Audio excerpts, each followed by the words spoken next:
Welcome, YouTubers. Welcome to my channel. My name is Erica. If y'all don't know, but I have my YouTube listed as Texas Mom versus CPS here. And I have some viewers on today to talk about the welfare system in general. I am a mom here in San Antonio, Texas. My special guest appearances are also from San Antonio, Texas, and it's a unique situation that I'm in today because I grew up in foster care, aged out in 2007. God did bless me with the opportunity of meeting some few amazing people here on this world, on this earth, that also grew up in the system but aged out in 2014. So today we are coming on to talk with them. Do you want to go first? Do you want to go first? So you can introduce yourself. Hi, my name is Kayla Muskis. I was a foster kid in the state of Texas. I aged out back in 2014. Ever since I've been in foster care, I've been trying to advocate for the conditions of the kids, whether you're in a treatment center, group home, foster home, or even with your own family, which is called kinship sometimes. And just being more aware of like our rights as individual people, and as well as like our parents' rights or the people who are our guardians, to be more knowledgeable and safeguarded when it comes to what happens to your kids and how much the kid has a say in what happens to them as well. We're not a commodity, we are people. And right now, the way that we have the system running is to create more suffering so that we can make more money. And that's not what it should be for, because our tax dollars are paying for that. And our tax dollars are supposed to be for effective, efficient formulas. And the formula they have right now is to traumatize us further so that we can have more cycles of abuse and bring in more money for these industries that have a very well-oiled system on how to keep this demographic where it is so that you cannot succeed or be a character that has enough credentials and reputation to kind of like defy what they say about us. But I've lived my entire life being being told that I'm going to become a statistic, and from my efforts and the way that I've used my resources and education, is to try to defy those statistics. And fortunately, I've done that in my life at 25 years old. It's been a long, tough journey. I was an orphan, so I don't have parents, but a lot of the kids in foster care do. So if you have parents, you have friends, you have family members that are distant, reach out for help, ask them for their ear, for their heart, and for them to actually think for themselves and not what like people are saying about them, because we're painted in this bad picture and it's written down on a piece of paper that goes into the courts. And it's hard to fight something like that when you're being given nothing but opportunities that are going to put you in a bad position. So make sure that those opportunities that you choose to take are educational, are active in the community, and vote. Make sure you're voting people into these offices that are judges, representatives, education officials. You know, these are the people in our community that are responsible and need to be held accountable for the way that the current state is. You know, the state of our people matters, and Texas is all we can control. So our taxes need to be put where it needs to be, not in the pockets of judges, education consultants, caseworkers, and all these facilities and pharmaceutical companies that are profiting off of these kids. It needs to go to the actual kid, their future, and their education as an individual, successful person, because that's what fostering a person should be about. I don't know what we're doing, but it's So I have questions for you about your experience. How long were you in the system for? So my first journey into the system was, okay, so my mom died in 2005. I went into my deadbeat dad's custody soon after she passed away, and for about 2 years, I was being physically and sexually abused by my father that the state already knew was a pedophile. So after that, my maternal grandparents shared custody with the state of Texas, which that's called conservatorship, and they were given the right to choose my education and medical care, but under the blackmail of the state's stipulations of doing it a certain way. And if they didn't do it that certain way, then they would terminate their rights. So my grandparents were coerced into an industry of the troubled teen industry and were advised to send me and my sister away to get help for the trauma that we had gone through. And in doing so, it just created another layer of trauma because the industry that functions as the troubled teen industry has already been deemed to be abusive. And many, many treatment centers have been shut down. Mine was personally Aspen Education, which was owned by Mitt Romney. Now it's called Acadia Healthcare. It's been bought out by another insurance company, which also runs DFPS's private, public-private policies and contracts that we make here in the state of Texas. So they get to rebrand themselves. They get in trouble, they get reprimanded, they make another name, and they get to open up the same business exactly what they were doing and do that to all these other kids that are coming in and out of the state's custody. But by 2012, my grandparents' rights were terminated because I got into a physical altercation with my 17-year-old sister at the time. And due to her age and our case, the physical altercation wound up in my grandparents' rights being terminated. Not that my grandparents did anything physically or anything like that. It was just that me and my sister had a physical altercation. It was more of you and your sister, not the grandparents. And that's not okay to take a child away from a grandparent and grandparents when the grandparents didn't do anything. It was just the siblings not getting along. That is crazy to me. Like, that does not make sense at all. And now I don't talk to that sister because the treatment facility she was put in, a teacher used to take her home on the weekends, which is a violation of any client being in a hospital or a school. But because she was an orphan, they would break these boundaries often. And she, is in a romantic relationship with that former teacher's now ex-husband. And he's like in his 60s, and my sister's only in her 20s. So she was put in a facility where she was with bad people. And now I have no relationship with my only full sibling who went through everything with me in my life because the state wanted to separate us and put us in placements where the quality of the staff members and the teachers were not up to par. And the ethical guidelines policies that they've made are not being followed. And that has created trauma within my own family. There's estrangement, there's no communication, there's resentment. There was no therapy that happened. And now she suffers even more than I do because look at her relationship and the way that she was groomed. And now she's willingly in a relationship with somebody who's more than twice her age. This is a psychological impact that we're having on our youth. And it sucks to be the one that has to say out of everybody, hey, no, the state is wrong, the system is wrong. We all know it. It's just, are any of us going to actually stand up and take action to right that wrong? And if that means abolishing the system altogether and creating our own, we have enough intellect, money, resources, and departments to force them to do it our way, because obviously their way the best thing, education. Yeah.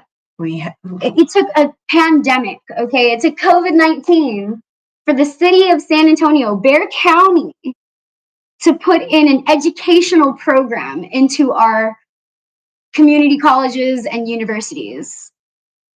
It took a pandemic for them to do that.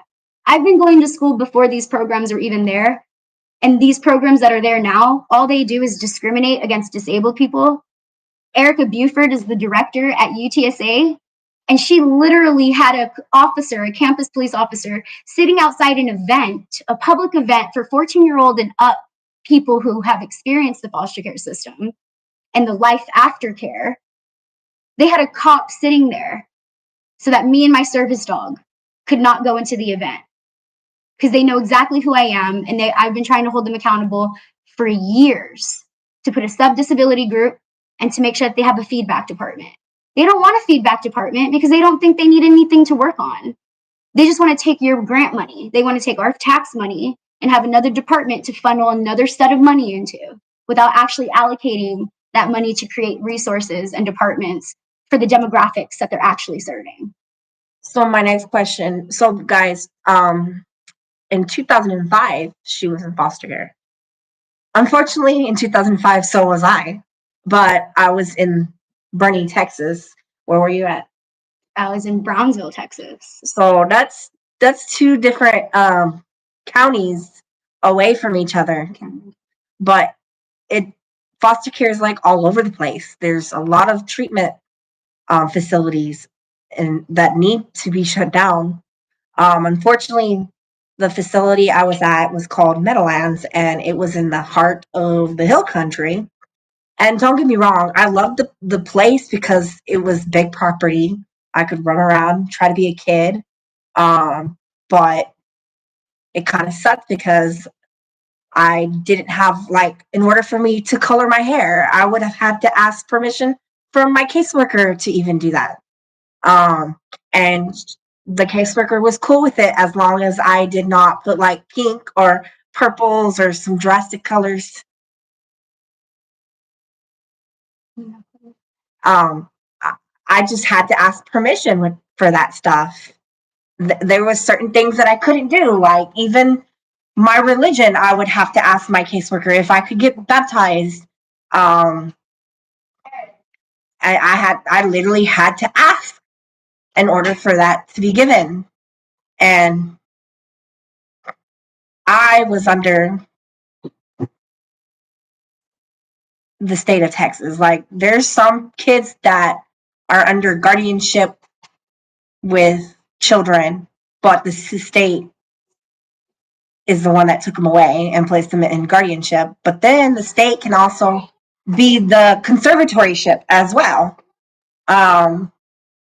which includes no parents, no family relatives taking in the kid. It's just crazy on how the system works, and it's just crazy, and that's why I am going to school to be a paralegal, because I've been through so much as a child. The only thing that I can remember from my childhood is being taken away from my dad at 3.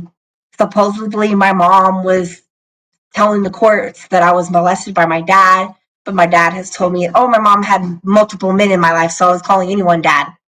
So maybe they should have investigated that and looked into it instead of just accusing my dad of a crime that he may never did.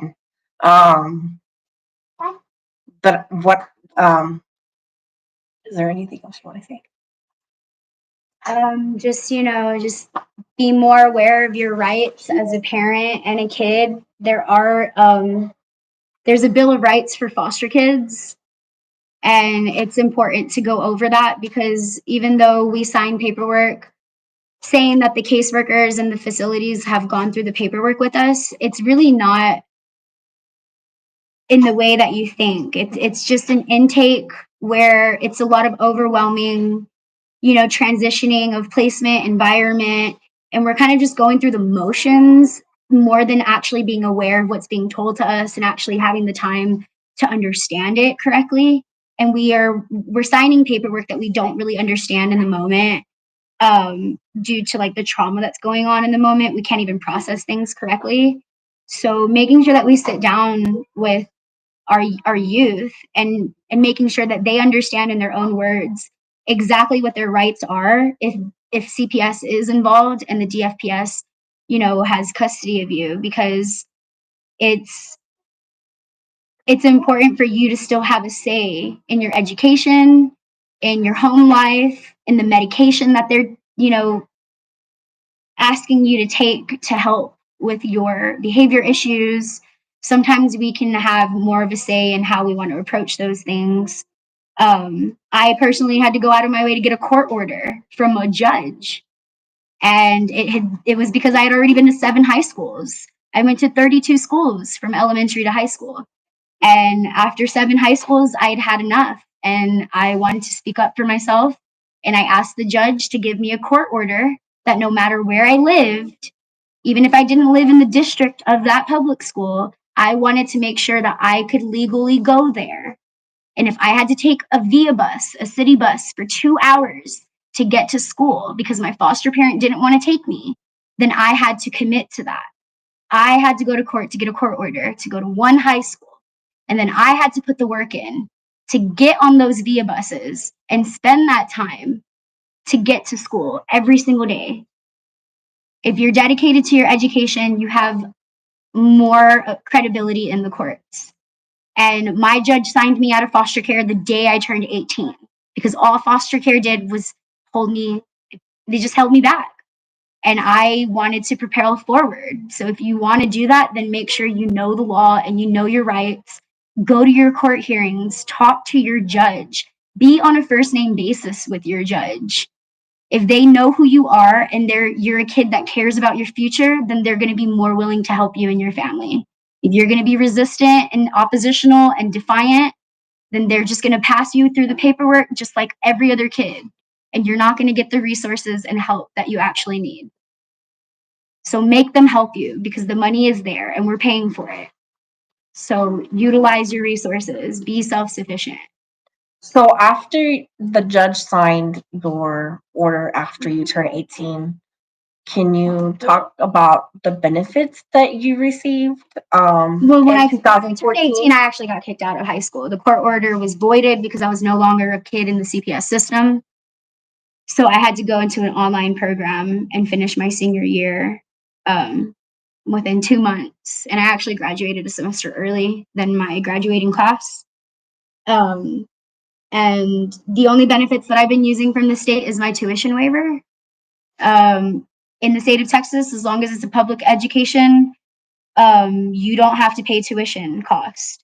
That doesn't mean that you don't have to pay books and parking fees and like all those other things are not included in the tuition.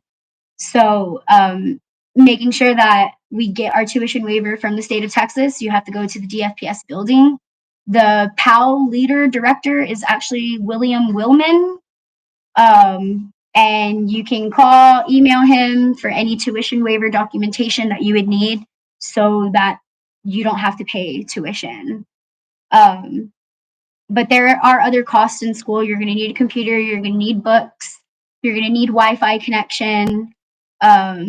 You might need a desk, a whiteboard. I don't know if you have disabilities, but making sure that you have all of those school supplies can be also done through financial aid and educational training voucher programs that the state has. And in order to be eligible for ETV, you have to be approved by financial aid. So making sure that you get all those documentation, filled in on time and turned in with the state, you'll be eligible for other financial aid through foster care. And they basically match whatever financial aid gives you, so you can get double financial aid. You just looked at all of it. So my next question for you, in order for the state of Texas pays for your college for life, right? Yes, we have to in order to get that, what do you have to do?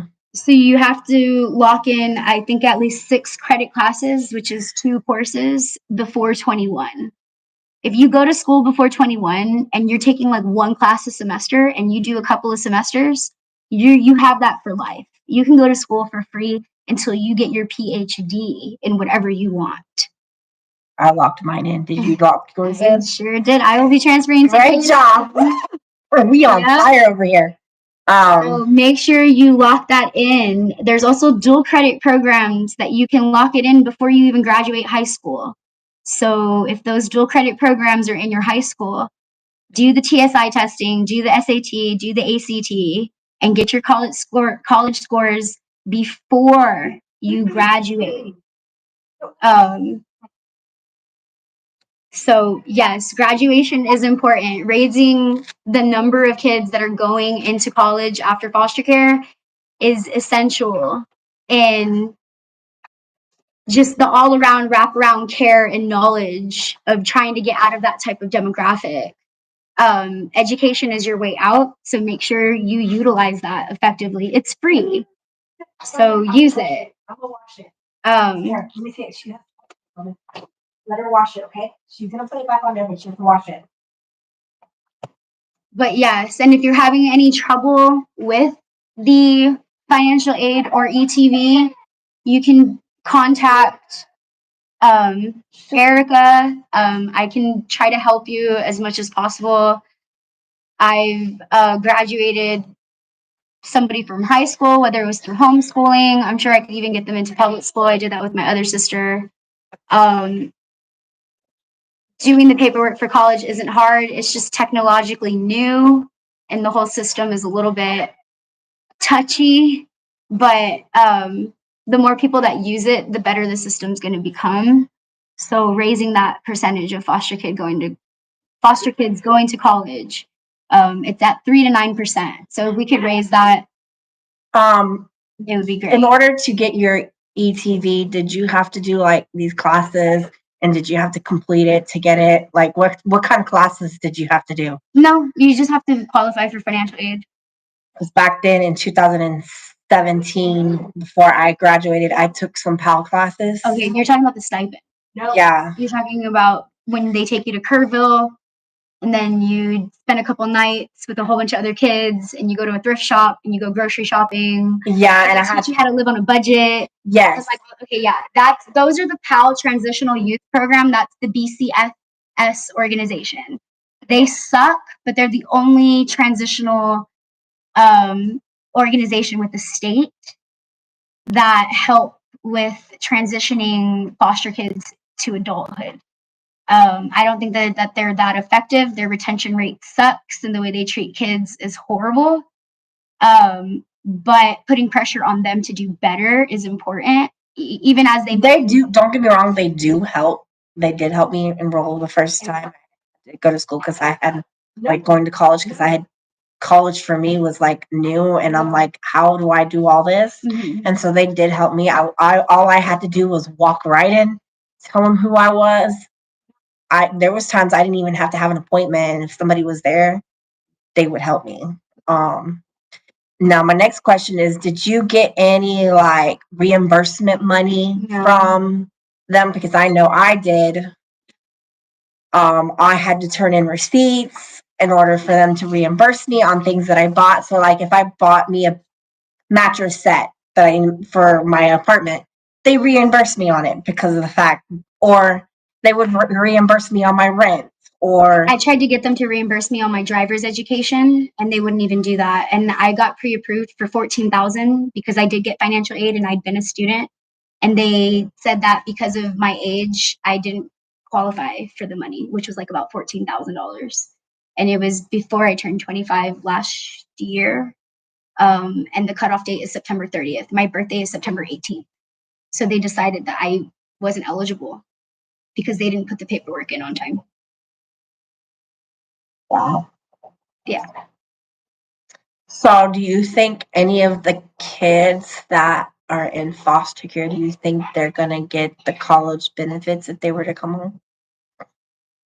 Because I know it's listed on some of the paperwork now that every time if I stop going to school for a year now, I have to sit in this paper back in showing that the state pays for my school. And it states on there that children that come back home to the biological parents can get the state to pay for their school too, because of the fact that they were in the system. Do you think children that go back home get those benefits? I don't think that they can hold it against the kid after a certain age, because if you were in the custody of Texas, before the age of 18, the state has an obligation to pay for your education, whether you go home or not, whether you're with the same family that they took you away from or not. That's your benefit for being a ward of the state. And nothing can ever take away that experience. For having to go through the system. Do you know how somebody becomes a ward of the state? Because I do. Yeah. Of course. It's legal kidnapping. It's legal ransom. It's legal trauma. As a society, we've given too much power to the courts, and as people, we're suffering. So we need to take that power back and hold these people accountable. They might have more education than me. They might have more time in the system than me, but I spent the time in the system and I'm getting my education now. So I'm playing catch up, and I know you are too. Yep. So let's see if we can start playing get back as well. I'm ready to rendezvous, and I'm ready to get back at them, you know. Yeah. Like every time I pass a class and my oldest is taken away from me, like they want more money, but they're also losing money with me doing my education. So it's like every time, So basically, in the fall, I'm taking 4 classes, and once I pass all of them, $1,000 is going to go out of CPS's pocket and into my education because they took my child from me. And I can, as a college student, I have the ability to find out how much the state is having to pay. And I guarantee you, for 4 classes in the fall this semester, they're paying $1,100 and something. I tell you that. And then the summer, they probably paid maybe like $5. So there's more money there that they lost. And then in the springtime, they lost money too. So, yeah. This is how you get right back at the system. Make the system pay. If they want to take your kids, go ahead. But guess what? They still got to pay for my college. And that should not be held against anybody who's trying to get their child back. No, it shouldn't. It should actually be held as an example. So the fact that they're not like what to do to get your child. Yeah, exactly. Like there's people out here who are going above and beyond, and because they can't find the help that's supposed to be there for them to get their kids back, they're having to become that help, and they're using the resources and money that is there. So make sure that you're supporting your community and the people who are doing the work, because it's not easy. We may not have a job because our job is to be a student so that we can process the trauma that we went through, because being students, it's reliving a lot of the things that we had to go through in foster care in order to get the benefits that we want, that we should already be getting. We have to be nice to these organizations. We have to make them look good. It's a very transactional relationship. But I'm no longer going to be exploited for your business when all you've done is held me back. And all you keep doing to people who are trying to do the right thing is hold them back or defamate their character. That's not okay. We need to be supportive of each other and make sure that we're not doing a blanket approach for everybody, because we're not all the same. We all have individual cases, individual thoughts, individual beliefs, and all of those things need to be We're only human, protected. and each human make mistakes. We are not all perfect. No one's I sure ain't perfect. I know that for sure, but I strive to be better than what I had as my parents. Yeah, like another reason why I wasn't able to be raised by my parents is because my dad's an alcoholic. He's like 80 something, he's like 60 something now, and he slowed down his alcohol. So that's another reason why we're able to kind of like repair our relationship. But other than that, if he was drinking heavily, good Lord, nope, that's a whole different ball game. Like alcohol triggers me, and I don't even do it. And then I found out my mom, she was on drugs. And yeah, so I just stay away from substance abuse, period. For my well-being, but also for my children's well-being, because I'd rather be mom first than anything, because I understand that feeling of not having that type of upbringing, of not having my parents. So that's why I choose to do that first and foremost. But I also found out some interesting facts that while I was in foster care, my dad was still married to his ex-wife. And he divorced his ex-wife in 2021. I had to, because I was searching records, public records all over the place. I was searching public records. I was searching court records because I'm like, you know what, let me see if there's something. No, my dad has never been arrested for sexual molestation. And that's one thing that CPS was trying to say that happened to me as a child, which I think is very weird because as an adult at 17, I went to a OBGYN clinic and I asked the doctor there, I was like, can you check down there, please? And I was still a virgin. So by touching, I don't know what they mean by touching because I could be touching somebody's hand and that's considered touching, right? In my opinion. So I don't know what they were talking about touching anyways, but And then not only that, that kind of proves that they made a claim and didn't try to gather any evidence to back it up, because if they had tried to gather evidence, they would have seen that. yeah, and then Even when they do have evidence of people being pedophiles, they still allow them to have custody of children. yeah, And I served more time in lockdown facilities and being trafficked around our country than my dad actually served in jail. He got out in 1 year for good behavior, and he only was charged for 5 years, like for molesting his own kids and raping his own kids and physically abusing them. Like, and he got custody for a little bit, right? and he Too. did, yeah. So even when the court reprimands them and they do arrest them, your kids are serving more time and more trauma than the actual person that's perpetuating the crime.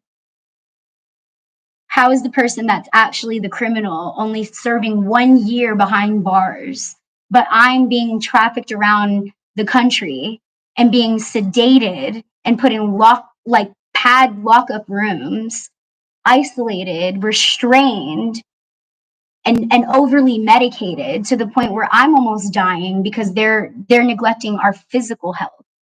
They want to hop us up on all of these psychotropic medications, but they don't want to actually take care of our physical biological health. Hence why I'm going to become a biologist. And I'm already going to A&M to get my bachelor's in it. And I'm going to double major in psychology because there is a correlation between biology and psychology. But foster care only likes to focus on the psychological part because that's where the money is. That's where the insurance is. And that's where they can funnel all these kids into all these placements. And not want to give them back to the parents. And use your tax dollars to abuse them. Yep. So don't stop being, and that's what I guess, like, I try to advocate for people to stop being complicit. We have a fucked up system. You're paying as much taxes as I'm paying. And I know what those numbers look like now because I am a homeowner and I pay property taxes. So paying $3,000, almost $3,300 in a year, and I know where those tax dollars are going because I experienced it behind closed doors. I'm not okay with it. And I'm going to stand up and not be complicit like everybody else. So I would ask the community to stand up too, because that's a waste of your money and you're just traumatizing our youth that you're later going to blame for being statistical problems when you could have prevented it in the first place. The accountability is on all of us. So just do your part because we're doing ours. And if we can make it through the rough of the rough and still get to this point, then none of the other kids that are coming from good household families and stable environments, they should be there backing us up too. If you're not doing anything in your personal life, then take a stand, get a hobby, and start contacting people like us to do something with your life and your time and your resources because we need your help. And so do all these other kids that don't have a voice. We had to grow up and find our voice. So let's guide other kids, to use that voice. We have 18-year-olds. Every day we have a kid aging out of the system. So make sure you're there as a community support system to help them and guide them through that process. So my next question, when a child ages out of 18 and they have no parents, what happens to those people normally? I mean, homeless, drugs, trafficking, jail. Yeah. I was at Connections. I was at a homeless shelter called Connections in New Braunfels. I was there for several months, and Kayla actually had to come and pick me up because I had been caught with a THC pen, which, first of all, I was not even close to the only one. I think when we talk about the ratio of the kids in that facility that had contraband to kids in the facility who didn't have contraband, I think there was maybe 1 or 2 kids that did not have contraband in that facility. So let's get that straight. And this facility it was in Portland. They were shut down. I went to the one in Connections as well. So when she notified me that she was there, all the things that she said were not outlandish to me, because it's a very racist German town with a bunch of white supremacists who don't like LGBTQ plus or BIPOC communities. And we're placing our foster kids there through contracts with the DFPS office. Not only that, there were residents that were selling drugs. There was a resident that was selling Xanax bars that she had tried to get me to come with her to do a deal, and I had said no. Did the staff member start selling or try to give y'all stuff that? There were staff members who hotboxed cars with residents. Company vehicles. Yeah, They're doing this in company vehicles. Hotboxed company vans with residents. So you're telling me someone who works for the state Mhm, in that facility mhm. was giving you stuff like that? They Yeah. work for a private sector business that's contracted with the state. Yeah. That's their loophole. And a lot of those staff members are students trying to get credits for their school and education and externship programs. So they're further doing this exploitative behavior. This video, so stable connection. We'll see.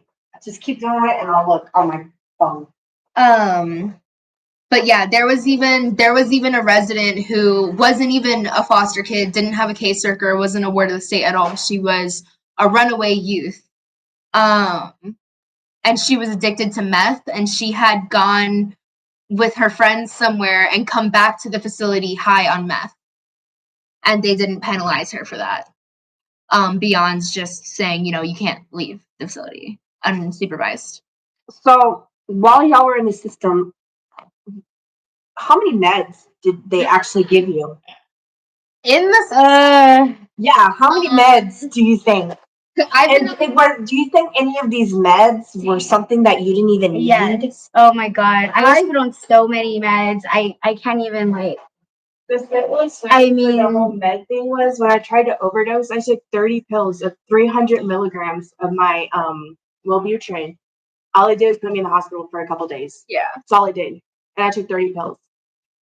I've been on medication since I was 13. I haven't been on med since February. So But my mom question was is, the first one to put me on my mom was the first one to abuse and exploit me in the troubled teen industry. Foster care wasn't. My mom was the first one to do that. so all of us here were in foster care. I was in foster care. Do any of y'all have children? No, not any one of us that live in. I'm the mom, and I was in foster care, and I'm the only mom here talking about this.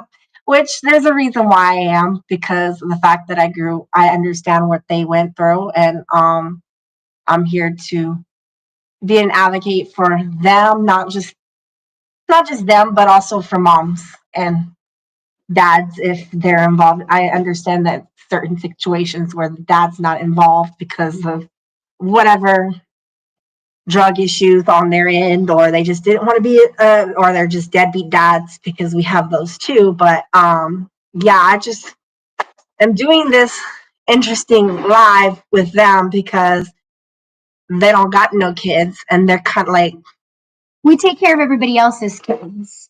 Yeah. That's what we do. We're trying to be the parents that we never had, because we know exactly the parents that we should have never had. The things that they did should have never happened. And being in foster care, the way they went about certain things should have never happened. If anything, my mom showed me what not to do. Not to do. Yes. So just because we're not parents doesn't mean we don't have your children's best interest at heart. If anything, we hold off and sacrifice being moms because we don't want to be blacklisted, have something held against us or have something that's taking attention away from us being successful in our future. Because we can't expect other people to get out of this cycle of trauma if we don't start the process. And that takes sacrifice. So it's not that we don't want to be moms. Some of us don't want to be moms. We may not have the mental capacity. We may not have the physical capability. I personally am disabled. So I can only do part-time school. You think I can do a full-time parent position and part-time school? Or full-term pregnancy. I don't think so. Or a full-time mom, a full-time student, and a full-time coworker. That's asking too much. That's a lot. That's a great. But I'm doing it It's a great. because I choose to do it, and I choose to be strong to do it because of my kids. I would give anything for my kids to be their mom. I will jump through hoops after hoops. I would even lay my own life down for them. If someone was to come in there and try to shoot them, I'd be like, the mom, you're going to shoot me before you shoot my kid. That's the type of mom I will be. That's what scares me about having kids is I know that no matter how I feel, like just my instinct is going to be that as a mother. And I don't like that. I mean, it's about survival, right?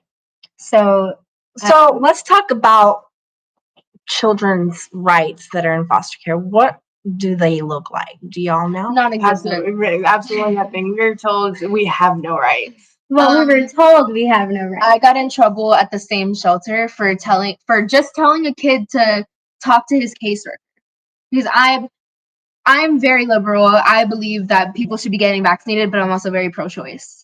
This kid did not want the COVID vaccine. He told the staff that he did not want the COVID vaccine. The staff were telling him that if he did not get the vaccine, they would make him quit his job, which is medical abuse. And I told them that, and I told the resident, talk to your caseworker about it. We're not seeing our faces in this video, but our voices are there. Is your camera covered? No, it's just your connection's unstable. Please. Yeah, I don't know why.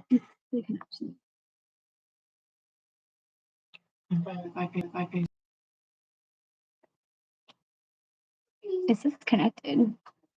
Okay, it's just I don't know why it says. Hey, they can hear our voice. Sometimes it's better to be You're not right. shown than be shown. You know. Yeah, but that is the literal definition of medical abuse. And I was telling them that, and they were like, it's not medical abuse. And I was like, it's a medical procedure that you're forcing him to have that he doesn't want. So I told him, talk to your caseworker, tell your caseworker. And they told me to mind my business. So, as a mother who's been through the foster care system to fighting my child, do you think I'm doing the best that I can as a mother? Yes. In your And- position, you are. Yeah. If you're doing full-time work and full-time schooling while being a full-time mom, I've done full-time work, full-time. I'm not school, and doing that's full. just I'm not so doing hard. full-time work. I'm actually doing part-time work, but it's at home, and I'm being a mom and You're going to doing more than school. most people do Yeah. when their kids As are a taken person who's done full-time school and full-time job, that itself is so hard. I got maybe 3 hours of sleep every day. It's hard. And to be a mom on top of that, I can't even imagine. Yeah. I don't think I could do it. Well, I've been through so much tragic events that it's like I don't care. Like, yeah, I've gone through that. Okay, I'm gonna get out of it. Move on to the next. It's just built. I think it's like build. It's not building me to be weak. I think it's actually building me to be stronger for myself. Well, a lot of it's even just the trauma itself. I can't live unless I'm surviving, if that makes sense. Like, there's got to be something I'm fighting against, or I can't I Fight don't to know survive. I don't know how to process anything around me if I'm not fighting something. Because that's we've how been we put were in a raised. fight or flight mode. So we don't know how to function unless we're constantly fighting. And that can also mean ourselves, which eventually winds us up in certain situations that only get worse. I've been through homelessness, mental hospital after mental hospital, because at some points, like you said, you fight yourself. Mm-hmm. And it hurts. It's hard. But sometimes you have those people like Kayla who will, girl, get your shit together. Mm-hmm. And But even if it's you're not not ready, like you're gonna relapse. We have all been put on medication since we were young, and we are automatically dependent on chemicals, whether it's something you get on the street I don't even like taking chemicals, and I'm supposed to be. and something you get from your doctor. I don't like putting pills in my mouth. As an adult, I'm like, I do what I want when I want and how I want. I don't care. I just do what I want. Like, Yeah, I've been, whether I'm on medication or not, is just proven that I'm over here surviving and taking care of a child. Mhm. I don't take I don't. now, and I am more in tune with myself and aware of myself and how my mental health is progressing and how like I'm getting better than I ever was on meds. So, like, if something was to trigger you when you're not on medication, how do you handle it? Oh my god. Okay, so I have a service dog. I became a certified dog trainer, and I have a personal service dog that helps me. There's certain days that I literally can't go out and do certain errands unless I have my dog. So Do you those, journal? Do you listen to music? oh yeah, of And course. as well. I love having. Puzzles, crocheting, yeah, you know. but I'm bipolar, so a lot of times when I got into arguments and stuff, I would go and hit the deep end. Like it got serious. Like really argumentative or like Disa? Suicidal. I mean, it'd be abusive on their part. I feel like I went into a lot of abusive relationships, because that's all I knew. Mm. Even like my friends, I knew they were just using me, but I was like, yeah, but you're my friend. Unfortunately, I haven't had a lot of dating relationships. I didn't start dating until the car, so I didn't start men didn't even like I was interested in men in like high school and elementary, but they were not interested in me until like after high school. But which is fine because it made me more focused on graduating high school and not have to worry about being a teen mom pregnant. I vouch for all those teen moms that were pregnant and have the support system and all that. So I'm not judging. It's just that's how my life turned out. It's just a statistic we're constantly told that we're going to be. So you have to work your whole life against it. I went and got the Nexplanon in my arm the day before I graduated and got out of foster. Mm-hmm. I was like, I'm gonna put this in while I got my Medicaid. Yeah. The most that I've ever been on birth control was when I put myself on birth control after I've had Alex, but I'm not on birth control because I'm with his dad and his dad got fixed, which I'm okay with that because we have 2 kids already. He has 2 kids and between both of us, we have him and I have a child, and then between him, he has a daughter too. So there's technically 4 of us, 4 little ones comparing to us together. So yeah, that's where. And Well, I've been on birth control since I was 14, but that was actually because of a medical issue. I had really bad periods. They lasted 2 weeks, 3 weeks, would go a couple months without one. It wasn't regular. It was horrible. I bleed through a tampon in an hour, and I'm talking about like ultra ones. I couldn't go to a class period without having to. I gotta go like to the restroom. so, like, when y'all were in this system, did y'all ever have to sleep at the CPS office buildings, or did y'all have to? Did y'all have to? In an unlicensed placement when they couldn't find a placement for me. So what happened when I left my mom's house is my mom tried to kill me, and I had to jump out of a second-story window. And because I had jumped out of a second-story window, a lot of placements were worried that I would do that again, even though the case investigator had made it clear that it was because my life was in danger. Whatever. So they put me in the Whataburger Center in March 2021. This place was supposed to stop accepting kids more than a month before because they had had their licensing revoked. And the conditions there were so stressful. They were not managing any of the kids. All the kids were fighting, punching holes in the walls. Everyone was screaming. It was so stressful that I had a seizure and I had to be rushed to the hospital. My next question is: when they take you from your parents, are you able to gather all your belongings? Yes or no? No, I had a go bag. Can you explain the go bag? Was it like a trash bag? No, or I had been planning. I had been planning to run away from my mom's house before the state had intervened, and actually, I had to get my friend's mom, who was a lawyer, to make an expedited child services report for me because when I had jumped out of the window, I had sprained my ankle, and my mom was refusing to take me to the hospital, and my ankle was like swollen and purple. And so I already was anticipating the case investigator coming, but they didn't. Once me and my mom decided, like, you know, my mom had this whole like spiel, song and dance. Oh, I don't feel safe with her in my house. She's mentally unstable. She's this, she's that. So my mom had decided since I was 13 to put me in and out of psych hospitals and the like, so that she could, you know, anytime I gave her problems, oh, well, she has a history of mental illness, and then I'm right back in another hospital.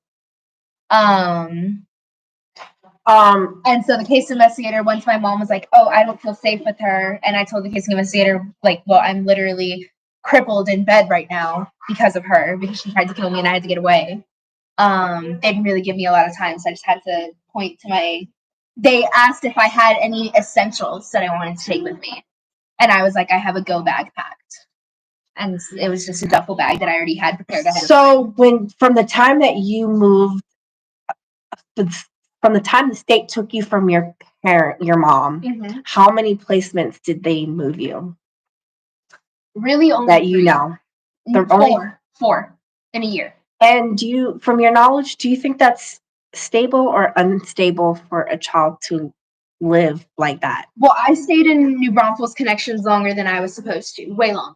I was only supposed to be there for 90 days. I believe I was there for around 7 months.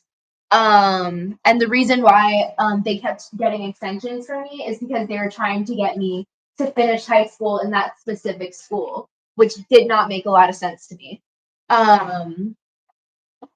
Especially not when I found out after I left that the school that they were trying to get me to graduate from wasn't accredited, and that my diploma would have been worth less than a GED. Okay, so These are the charter school programs that they try to partner up with all these facilities. They wanted so bad for me to graduate from that program, they kept getting extensions through the courts for me to stay there. But the thing is that she was working at McDonald's. Like, Mhm. she had a job. You did? Yes, I was working at McDonald's for about 6 months. 6 months. Okay. She came to my house in February.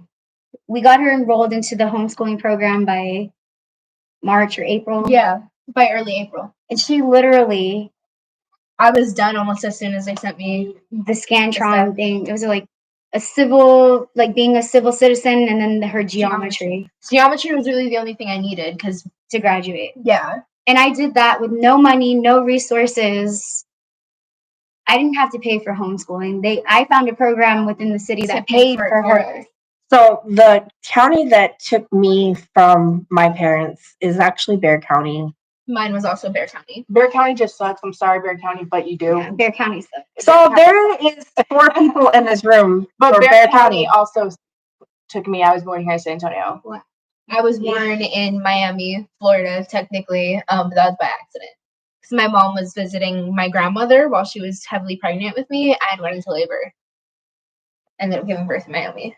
Yeah, but she wanted going into care through like her stepmom is military. Mm-hmm. So they resourced a treatment center similar to the ones that they use in foster care. So by the way, they're also messing with military men and women. Yep. Yep. And if the military can't help you, I'm sorry, but And the family court system can't help you either. The thing about child services in the military is that child services in the military is not in the interest of the child at all. It never is in general. But at least just making them look at the money. But at least the child gets an opportunity to talk to the caseworkers, to the investigators, and the general population of child services. When something the military happened, was handling the child services investigations over my family, it was a huge intimidation tactic of telling me to shut the fuck up. Well, they didn't even allow me to talk to any investigators. It was just my moms that were talking to them. So those investigations weren't actually investigations. Yeah, which is even worse for kids that live on base and are being abused on base, because who the fuck knows, like, what's happening to them. and then they can't get out of it because of all that. They're being I literally I just- had to I just- myself to I just think it's crazy that CPS will attack military families when a military mom and dad are fighting a hard fight with For our the war- country? Our country. My grandpa was a retired Marine. My grandma was a substitute teacher. They were outstanding citizens in the Brownsville area.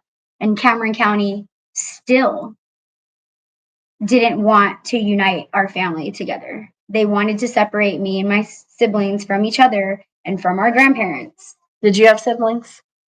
not from my mom. Did you have siblings? I have several siblings. I So- was adopted with 2.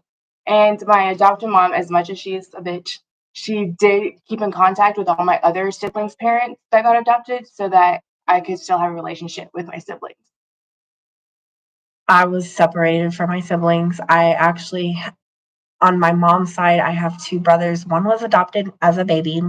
The other one wasn't. Unfortunately, we were in foster care together. At first, they did have us together, and then they, bam, separate us. Like I said, CPS in Bexar County is the one that took me away from my family, but they also took me away from my brother too. They had me start at St. PJ's here in San Antonio. I went to St. PJ's too. All They right. put me in Lower Ridge. Oh, I've been to Laurel Ridge once. Never ever. Oh, I've never been to Laurel Ridge ever again. I hated it there. I've also been to juvenile detention when I was 9. 9. What did you do?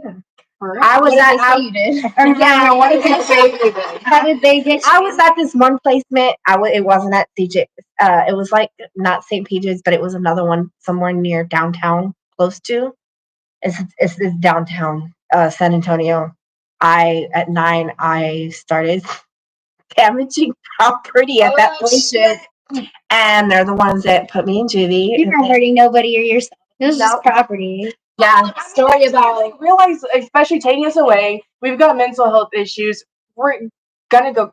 It's gonna happen. Yeah, we're gonna. we're gonna go ape shit on Fun something. little story about property damage. At this hospital that I was at, there was this one girl that wanted to run away so bad that she broke the magnetic doors and then ran for it.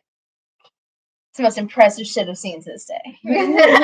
and then I also remember briefly. I don't know a lot about it, but at first, like from the time they took me, I was either in San Antonio or in the area of Bernie, Texas. Mhm. Because I remember briefly going to an elementary school and then they pull me out. So I know from St. PJ's to another place, that's 3 placements. And then I was in foster homes and another foster homes. So that's like 5 placements. And then they had to move me to the Austin and Galveston area. I was living at a group home called Helping Hands Homes for Children in Austin, Texas. I don't know if y'all familiar with that place or not. I tried to put me in a group home in Austin, and I told her no. So my question is, from a child who has moved around a lot, do you think that's healthy for a child like that? I don't think so. And they want to sit here and blame us parents for being not stable enough to take care of our children when they have a system where they're moving kids after placement after place. That's not healthy either. In my documentation, I got my records from the state, and it says for 2 years I was moved to 13 placements. In a matter of 2 years. Shit, actually, I don't know exactly where it's at. Wow, that is a lot of placements within 2 years. Mhm. Yeah. Are you gonna watch a movie? Yeah. Okay. Well, this one mentioned CPS, but this one was the PT in CPS custody, residing at St. PJ's, was sexually abused by her father at the age of 9 and 10. The PT's mother died when she was 9. Blah, blah, blah. Has been to approximately 13 placements in the past couple of years. Wow, I've never seen this type of form. I didn't even know I was in. St. PJ's too. They literally threw me in Lower Ridge just because I was homeless and trying to hold their staff accountable for being inappropriate with the kids that were there. I was in their transitional living program, and because I got a job and I didn't ask Was the this a caseworker that you had? Camilla was she was the Lower Ridge therapist. Okay. The therapist at Lower Ridge when I was there was named Shauna. They probably change them all the time, like they change kids. So Can't have one person knowing too much. I found out as a parent who had to deal with CPS, which sucks. And I'm sorry for viewers who have to hear this that are foster care and have never had. There, don't get me wrong. There's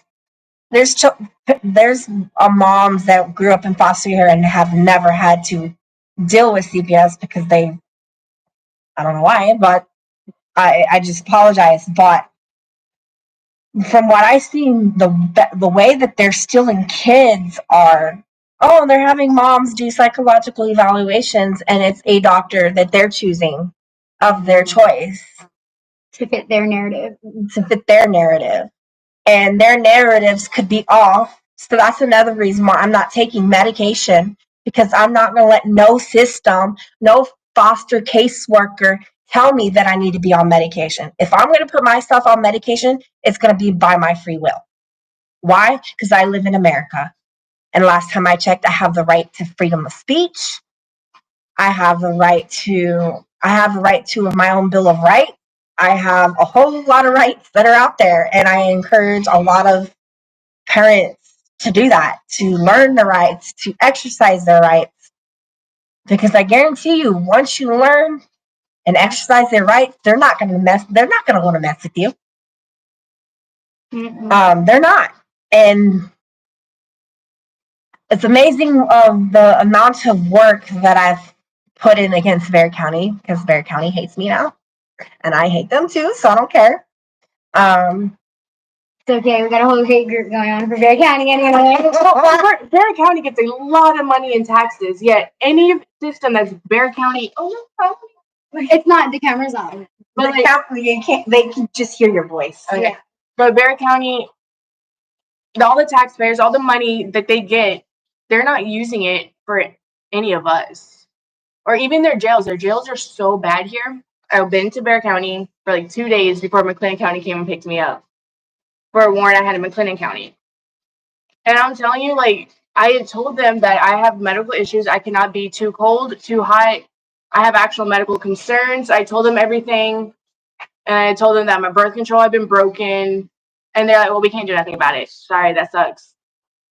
And I was like, you keep the degrees here easily in the 40s or 50s, like degrees, and gave me a ratty blanket with holes in it and said, well, figure it out.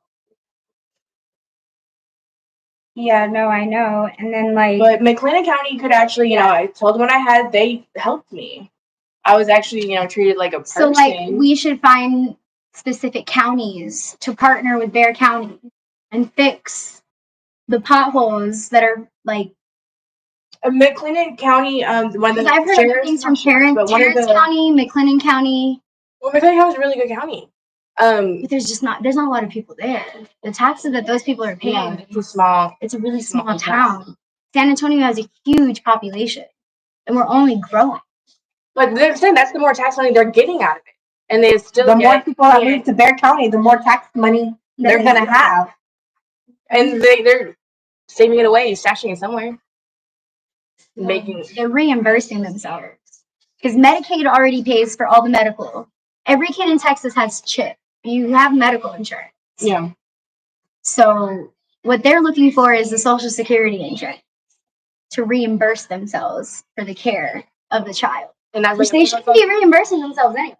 It's already paid for. But that's why in foster care they'll put you on all these meds. I was taking like 6, 7 meds at one point in the morning, just in the morning. To put us on an SSI so that they could take our checks, and never let us know that they had put us on SSI. And see, that's something that kids should be aware of too. If you're getting Social Security insurance from the government because you're disabled, You have a right. I don't get SSI. SSI, in fact, has told me I don't qualify. Wow. I had to go back. I got mine. It took 3 years. I went with lawyers, and I did get You mine. didn't have to get it. The government put us through so much shit. I would take as much as I can from the government. It's not abusing the system if the system already abused you. Right? We're getting our exact dues. We're getting what is owed to us. Is what it means. That's balancing it out. That's all I'm saying. That's how I look at it. Yeah. But yeah, if you can make money off of me, I'm gonna make money off of you. Mm-hmm. Pay my car payment, pay my house payment. Take my son away from me. I'll go. I'll let y'all pay for my education. And that's not asking for a handy down. That's asking you owe me for taking my child. My flesh and blood, the one that I had to have a C-section for, the one that I burned for 18 months, and you're still not back in my hair.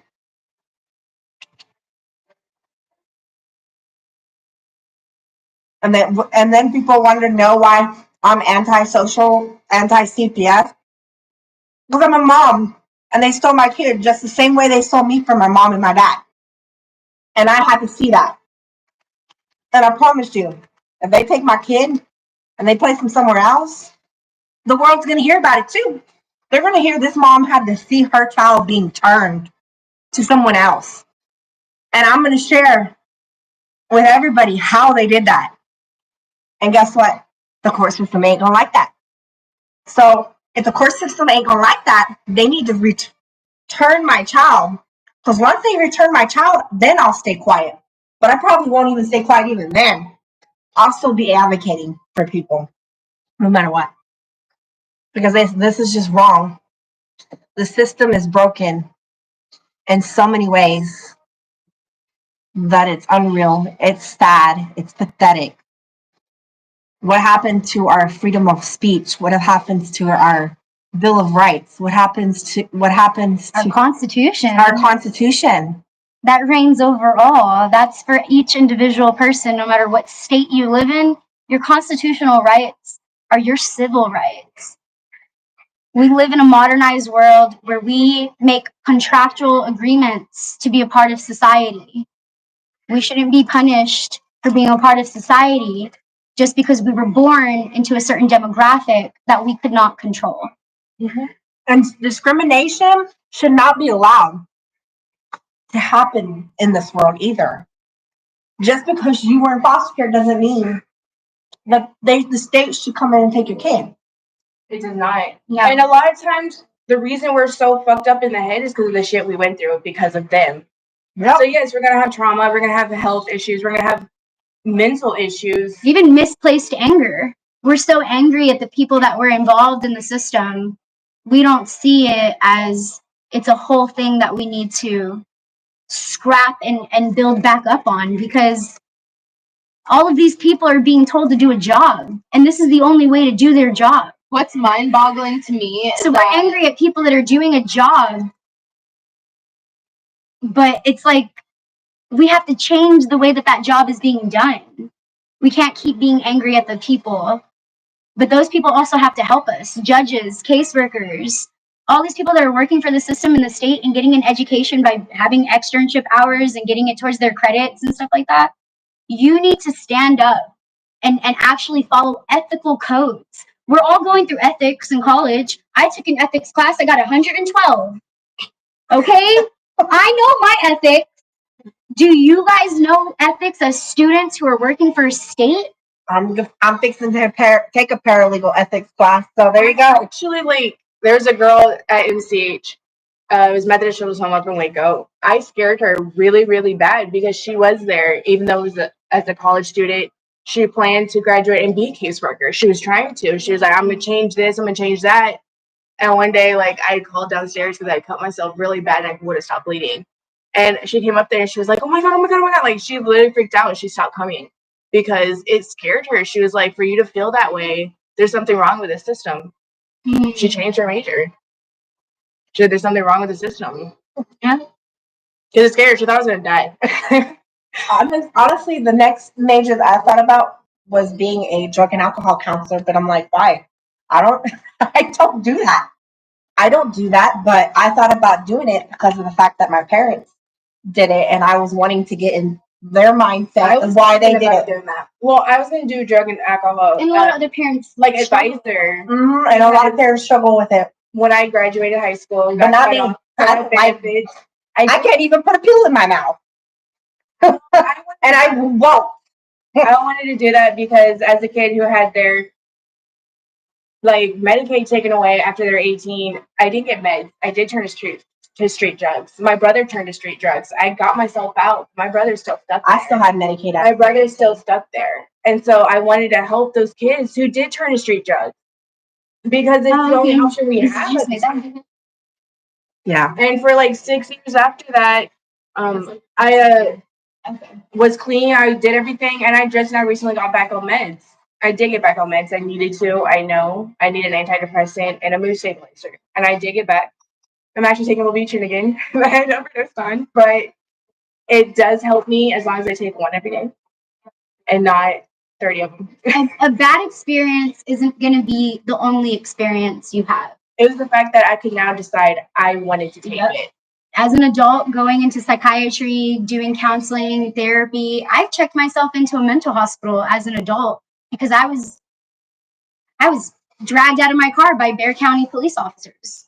So that created a lot of trauma for me. She's really I'm short. 4'9", okay? I got 4 feet and 9 inches. And it took 3 officers to pull me out of my car because I honked at them for cutting me off without blinkers or sirens. And mind you, my mom died in a car crash. So it was personally triggering to have another government official drive recklessly like that. Now, to be pulled out of my car and have to experience even more trauma, I didn't expect that to happen. But it happened, and I had to deal with it. That was after 5 years of not being on pharmaceutical medication and being a student. I had to take off of school for a year to get my mental right and get back on pharmaceutical medication because I could not do it by myself. And that in itself felt like a relapse. I had to go onto pharmaceutical meds to be able to function as a person. And that's a hard pill to swallow for some of us. But in order for me to get where I wanted to go, I had to swallow that pill and continue to swallow those pills every day so that I can not only do for myself, but for others who also need my help. And just like I say, like just because you had a bad experience in foster care with counselors, therapists, medication, doesn't mean that you're going to have a bad experience as an adult, because the doctors actually talk to you. They actually ask you your opinion. They care about how you're feeling and what you're thinking. And that's just not the experience you get when you're a foster kid. It's a lot different as an adult. They really do start listening to you and asking you questions instead of sitting there asking, your caseworker, like, well, how does she, well, I'm right here. Can you not ask me that? Yeah.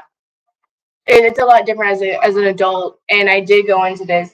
Even a therapist, even adult therapists, besides the therapist you had in foster care, even asked more. Like, don't get me wrong, I've had one therapist that would just sit there and just listen, and she would not like ask questions or interact or give me advice, because like I'm a human, I don't know everything, so I rather get the advice that I need.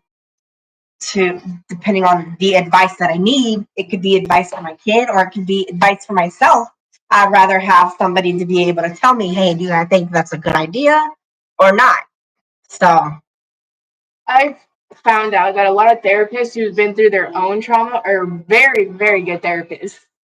I was in actually free therapy in college the first time around, and he had been through his own stuff. He was a veteran that turned into an alcoholic and then got clean, but he had lost his family in the process. And so he went through his own trauma, and he was the only person that I felt sat there and understood what I had went through and could talk to me on a human level, if that makes sense, and not just look down on me. Because a lot of them look down on you. Like, oh, you did that and you did this. I mean, especially self-harm. Just even being on Medicaid alone. Yeah, being on medication itself and like self-harming is an issue that a lot of kids deal with. I dealt it for the longest time, and my parents, adoptive parents, who threw me back into the system after they bought me, threw me back, but didn't believe in mental health issues. They're like, "You're just doing that. You're just doing it for attention. You're doing it for attention." I'm like, "No, I'm not. It's an actual issue. We just want to be heard, and we feel like that's the only way to even get our feelings out." And he was the only doctor there that actually sat there and tried to help me with it instead of look down on it like, "Oh, you can't do that. You're not supposed to do that. That's a bad coping skill. What else can you do?" He actually sat there and would talk to me like, "Okay, well, let's talk. Why?" And it actually helped me for several years. I had not self-harmed after that. Just having a guy not look down on me and say, "Why would you do that?" Accepting you for how you come instead of trying to fix you. From what I know about my situation, I have never have wanted to either hurt myself or kill myself. I've just cried and just wanted to talk to somebody about it, and then I just let it out, and it's gone. When my mom found out I was suicidal when I was 14, I just don't think about it. Like, I really don't. I guess because it's a void that I try to not even Go toward. go towards. I don't know. It's just weird. I just don't talk. But then again, they say I have. Well, CPS is the one that says it, but I don't think I have it. But CPS is not always correct because they're not doctors. Well, How can a CPS worker tell me, "Hey, you need to be on medication"? my own CPS paperwork is incorrect down to my sexual victimization history.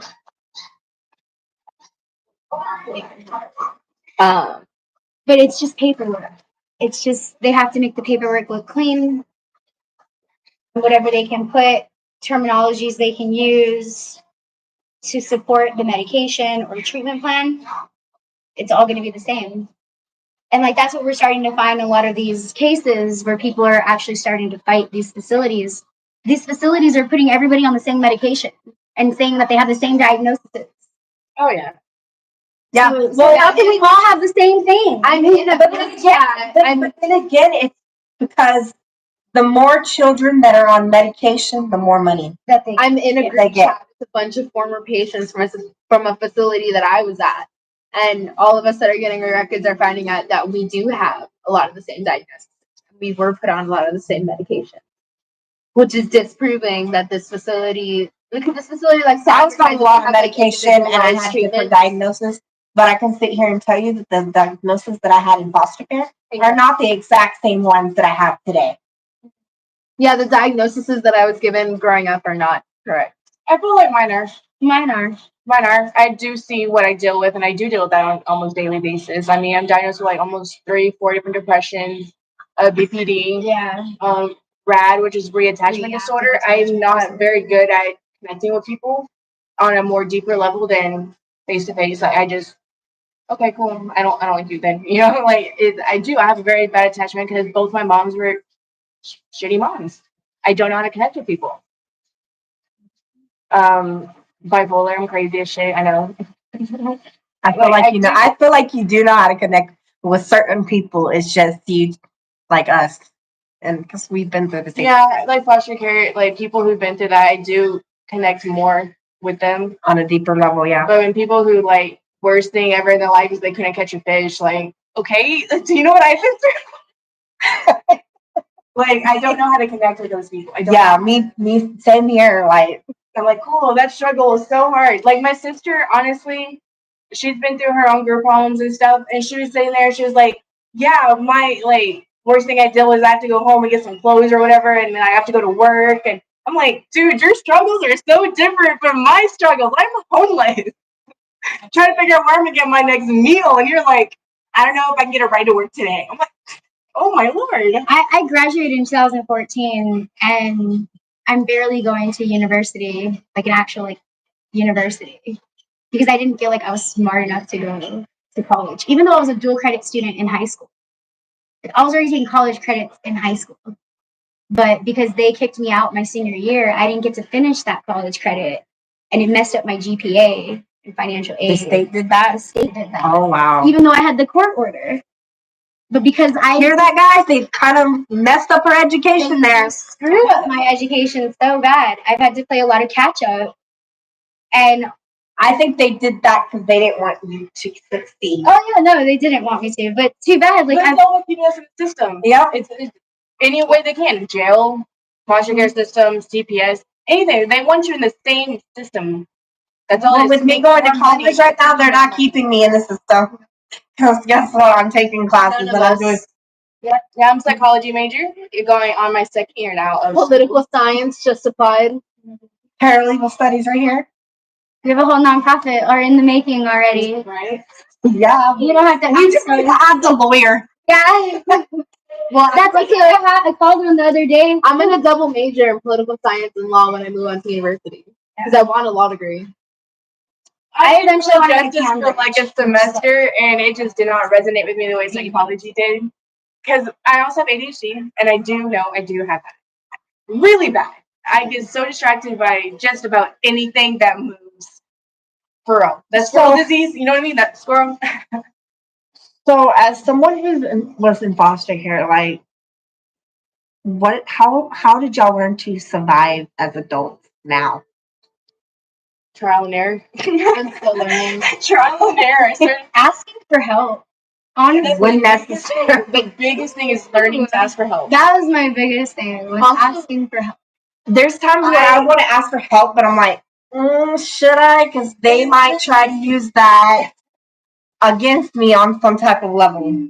No, that's the thing though. Like, it took me really living in the fucking woods in San Antonio before I reached out and was like, "Oh, someone help me," because I refused to ask for help.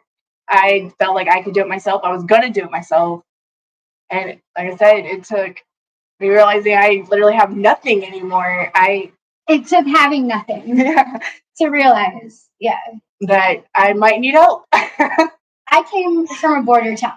So I was raised on dirt floors and welfare. I mean, I was raised with people who were not legal citizens. So I always took my education and everything that I had I was just very grateful for it. But when I came into my opportunities and things that I could do at school, you have to invest that money into like a home or a vehicle so that you can continue the progress that you're making.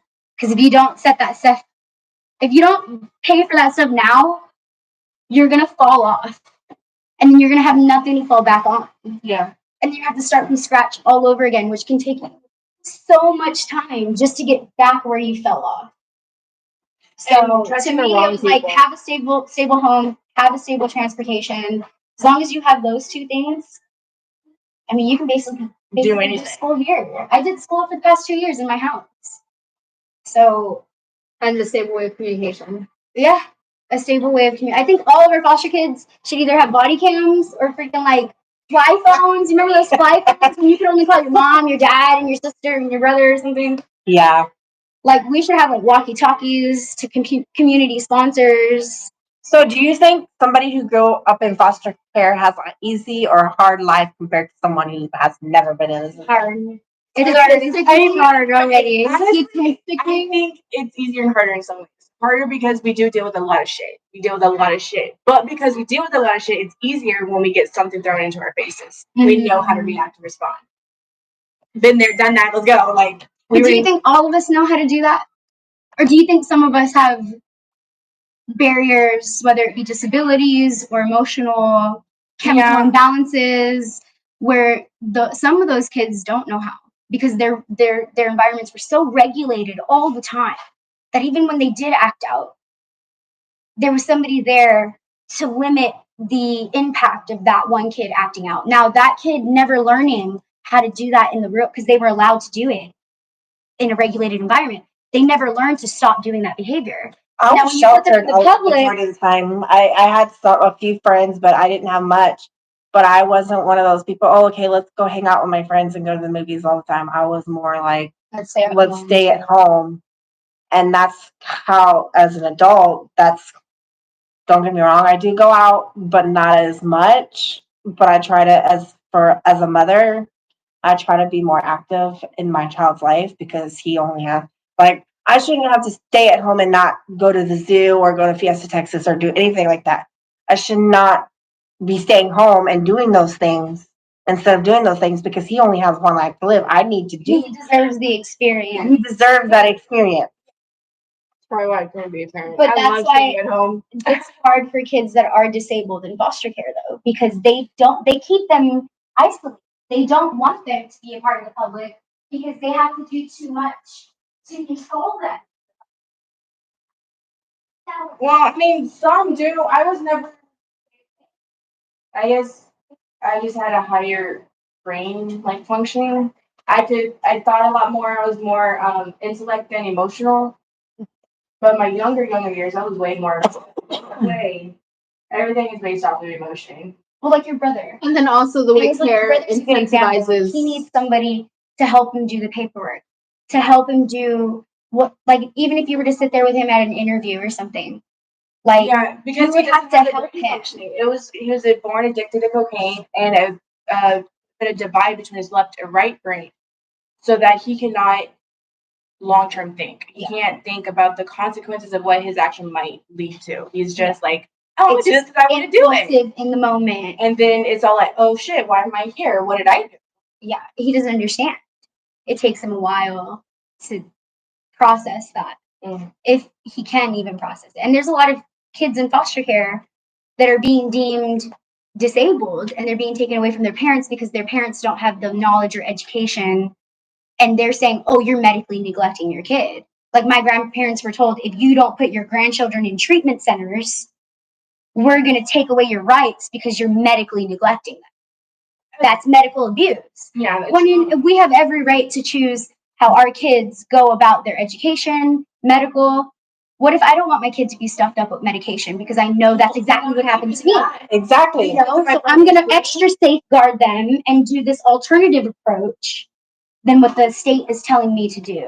That's why I'm waiting. I'm like, when it comes to Alexander, I'm waiting till like first or second grade to see how his grades do. And if I feel like he's not doing good in school, then yeah, I'm going to revisit the whole medicine situation, because I'm not going to sit here Have them fall behind and fall behind, Yeah. but I'm also not going to drug my child either. just for them to not take away your kid. Exactly. And you shouldn't have to. These things are new to us. We're beginning to have a broader like perspective on how to approach intellectual disabilities, autism. I don't think it's really getting too much better. Well, I mean, Like my parents put my brother through the sound wave thingy where you put the headphones. that's on just to see how the synapses of his brain. But no, they did to a point because they weren't firing together. They kept taking him to an appointment to try to get him to work. And I mean, I feel like that's just messing with someone's brain where you really don't know what you could really do to that person. Does that make sense? Like, But then also foster care is a way of incentivizing bad behavior from the kids as well. Because I was in a shelter with a girl who was pregnant. It was her second time. She was 17 years old. It was her second time pregnant. The first time she had gotten pregnant, first of all, it was by the same person both times. And the baby father was in his 40s. Did they take the baby? No. The first time she had gotten pregnant was when she was 16. She was not yet old enough to consent to sex.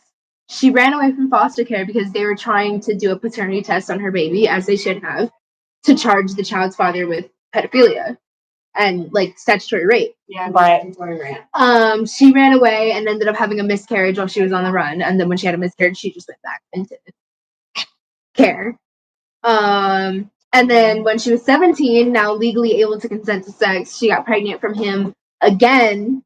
And then the way that they treat pregnant girls in foster care, like, they're just like the queens of like they're allowed to say whatever they want to anyone, do whatever they want to anyone. Like, I almost fought her because she frequently liked to snatch shit right out my hands. And I was like, I don't care. This is my favorite person because she's pregnant. Yeah. Well, they're pregnant. That's all it is. Like I said, they want the kid. That's what it is. Peach House, where me and Kayla had met, Predatory and Trafficking Services, we went back to see what they did with the thing, and it went They from built whole houses for single moms. for single moms, for one mom, one kid. or 2 kids out of actual houses for pregnant moms. And like I said, we're not bashing the ones that become teenage parents. No, we're We're not. not trying to demonize them. We're not trying to discriminate them. But it's really convenient that they're doing all this shit to you. They're being rewarded. You for trying to be independent, and they're incentivizing the kids that want to stay with them. And here we are. You found 3 foster kids. None of us have any kids, and we're all having to work 10 times harder than those children that went into care and wound up having kids while they were in care. Texas has the highest rate of double teen pregnancies, not just 1 teen pregnancy. This means that you are having your 2nd pregnancy as a teenager. And we're enabling that shit through our foster care system and rewarding and through our sex education and the system. boys that are having sex in these facilities with each other. And they're lifting. And then they're supporting these They're interactions. starting to lift the restrictions that in some facilities, as foster kids, you can date within the facilities between residents. And you're not allowed. You shouldn't be allowed to do that. Well, At the connection because it's TLP. different houses, like Yeah. they didn't care except when it came to age. They like at Meadowlands. I was in at Meadowlands. They have cabins. They have cabins for girls and they have cabins for guys. The guys would never be allowed to go in the cabins with the girls, and the vice versa. Yeah. But we were able to like interact with them in a group setting, like when there was events and stuff. But other than that, they had us separate. And when we were like in a group setting, some people would like date. Yeah, no, Connections is Yeah. co-ed, and Yeah, no, Connections I never TLP just lifted the rule that in the Connections TLP, the residents are allowed to date each other. Are they allowed to be alone together? I don't fucking know, but I know that the way it's set up, it's not enough space between 2 residents that are dating. Yeah, I mean that's a little different. They Like I live- said, mine they was, live like, in the same campus, building. with its own school, own fucking like gym, own pools, own volleyball courts, own like it was a whole ass like fucking. No, like these are going to be Wait. residents that are going to be sleeping down the hall from each other. All the girls had their own. Oh, not where I was. They had us separate. They Yeah, did. yeah. There was 2 women cabins and there was like 4 4 male cabins. There was more boys. They would house more boys than they would house women. And unfortunately, when I first got at the group home Meadowlands, I was in one of the cabins was called Moss Cabin, and then they moved me from Moss Cabin to Girlsville. Girlsville was more of okay, like she's being more like Moss Cabin was for the kids that were like bad at first, but then when you could go to Girlsville when you were like being a role model for the community that so they moved me to eventually No, Girlsville. Girlsville is a different thing. I know what she's talking about. It's new. Girlsville is at Meadowlands. Yeah, they tried to send me to Girlsville. So like I said, the invitation and dating, they never really restricted it except for like ages. And I know they cracked down on this couple. What was her name? I feel really bad because I'm about to tell you what happened and I can't remember her name. Elvia, I believe. And then Michael. Michael's like 16 and she was like 12. And so they had a really big problem with that. And I mean, as they should. But it led to the point that she committed suicide. Because they would not allow them to talk to each other. And then, I mean, there was another girl that was 14, ended up pregnant by a 16-year-old, miscarried because she couldn't speak to him no more. It emotionally upset her to the point where she miscarried. And then they were yelling at me for dating a guy that was like 10 months younger than me. I'm like, he's like 10 months younger. What is he going to do? Wow. And so when I was at Meadowlands back in the day, I had friends that would like, if you ran away, they would put you on flip-flops, dude. They would take our shoes. Yeah, Meredith is the same. If you And they would take put your shoes. Yeah, they would put us on flip-flops. Boy, did I have some people that would run away. No, From in Meadowlands. Meredith, if you tried to run, they just straight up Flip-flops took was all your easy to do. shoes. You can run, I run barefoot. The fuck? I can run barefoot and flip-flops. I can run in I can run in heels. I don't give a shit. I'm gonna run, I'll run. Yeah. So now, like, if I was to go back to Boerne, Texas, which I have after I've aged out, and they have right across the street of Meadowlands, I kid you not, they have a police station right across the street because of that reason, because people would run away. And if they run away, they wouldn't be able to catch them. Like I've had friends that ran away to San Antonio and found their mom, and right then and there, CPS was never able to find them because of the fact that they ran to the mom. I probably didn't even think to check. I was roommates with the girl who ran to her stepmom. She's like, I'm running away, and she like literally hid in like one of the actual like unit's vans, and so everyone was going to sleep, and then she like snuck out and like called her stepmom like, come get me. I was roommates. I with even read an article about it was a few years back. I read an article about some person that was in foster care.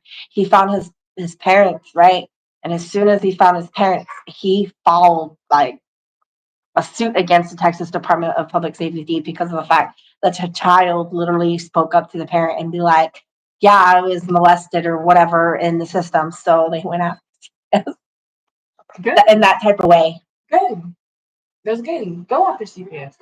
Yeah, so like, CPS. unfortunately, I applaud to all those runaways that actually find their parents, I know, but at I the was same time, it roommates with kind a of sucks girl- because of the fact that they're always on the run. I was roommates with a girl who her dad wasn't allowed to have custody of her and her siblings because he was in a gang. So every time they ran away, they just ran to him. He had a bunch of fucking safe houses and trap houses. I ran away from a group home once. Well, actually a couple times, but after 16, they don't give a shit. They're like, okay, you'll come back eventually. But it was before that. I was 14, 15, and they found me so late at night that they just told the police, "I'll just send her to juvie for the night. We'll come get her tomorrow." And so I spent the night in juvie for running away. I tried running away from Meadowlands, but I didn't get too far. I was like, okay, I'll stop running. Don't touch me. No, I ran away from my Because when I would mom. run, I knew I worked since I was 16. I worked at any kind of job that I could get. The mall, McDonald's, whatever I could get. Subway. My first job was Sonic. So was mine. My first job was McDonald's. Horrendous. And it's Yeah. actually where I met this guy was McDonald's, but he was an uncle type figure, never tried to touch me, never sexual with me, nothing like that. He would just take care of me. He was like, I know what it's like out here, especially being in foster care, you're in a group home, we have no one. And so he would just hang out, we would talk. That's literally it. And so every time I'd run away, I'd be like, I ran away. He'd be like, really? Again?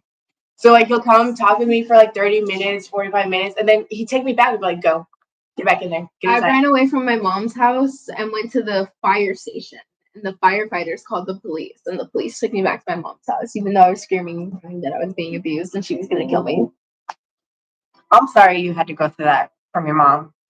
But then again, it sucks that you had to deal with CPS stuff too. So What I went through in CPS is honestly easier than what I went through with my mom. Because by the time I wound up in So do you CPS, I think- was educated enough and I was fiery enough that I was like, I just left my mom. No other adult is going to have. So do you think your situation was safer for you to be there, or It was safer for me to be in child services than it was for me to be with my mom. So like, Because my mom is. and I understand my your mom is situation, but getting away they're with abusing a soldier. My mom's wife is a soldier, and she's still getting away with abusing her. like, I understand your situation with your mom beating you, and that's not right. As a mother, I will not do that to my kid. Cutting me, smothering me, CPS tried to put my head in fire. because once in 4th grade I showed up with a bruise on my face. I told everyone I ran into a wall. But I told one friend, I said my mom punched me in my face. It was loud dead to me. I was in 4th grade, so CPS got called, and I was like, "What? No, I ran into a door," because I knew I would be separated from my sibling. And then the second time CPS got called was when my dad was choking me, and my brother called the cops. He saw that and called the cops. And of course, my family somehow, I did it, so throw me in another group home. But I told CPS, no. He grabbed my shoulders. He was just grabbing my shoulders. My brother saw it at a weird angle because I knew I would not be able to protect my siblings. I was the one that was always getting hit, beaten on, whatever. I was there to protect my siblings. From what I know about the system as a mother, if I was a child that got beat up in the system and got beat up from my parents, I would tell you I would want to be with my parents because they're my parents. Not in the freaking system being beat up by somebody else. I have a complicated longing for my mom. I have a complicated answer to that question. I think that personally, I would have rather stayed with my dad because I knew what I was getting at home. I knew that I was getting physically abused. I knew that I was getting sexually abused. And I knew that there was an ending point to that because when my sister got her period, my dad stopped doing it to her because he knew. You know, we all know basic biology. You continue to do that after a girl has a period, they're going to have a baby. So then everything fell on me. And that was the boiling point as to, you know, since my sister didn't care about it happening because it wasn't happening to her anymore, how am I going to survive this? No, and I regret ever going to CPS and telling them about my dad because I could have just waited it out. I could have waited until I got my period and he would have stopped the sexual abuse. I could put up with the physical abuse. Bruises, scars, they heal. Especially if you know, especially when you get older, you can fight them back too. Exactly. So, Same. but the shit that I had to go through in foster care was way worse than the trauma of my mom dying or the trauma that I had to go through with my That's father. why And I said put I that prefer on to be my with my fucking parents in the mother, system. bro. Like, Because the system does not care where a I'd child will rather be be at. raped. I'd rather be sexually abused than be in the foster care system. This And is- people can refuse to accept that. I don't care. Have you been raped by your own dad? Did you have to go home every day from school and be touched and forced to do things to your father, not knowing whether it was a daughter-father relationship? Like, for the longest time, I didn't know. You want to know why I didn't know? Because of religion. Christianity told me, you do as your mother and your father tell you, and you honor them. So I thought I was honoring my father, not knowing what I was doing was inappropriate and wrong.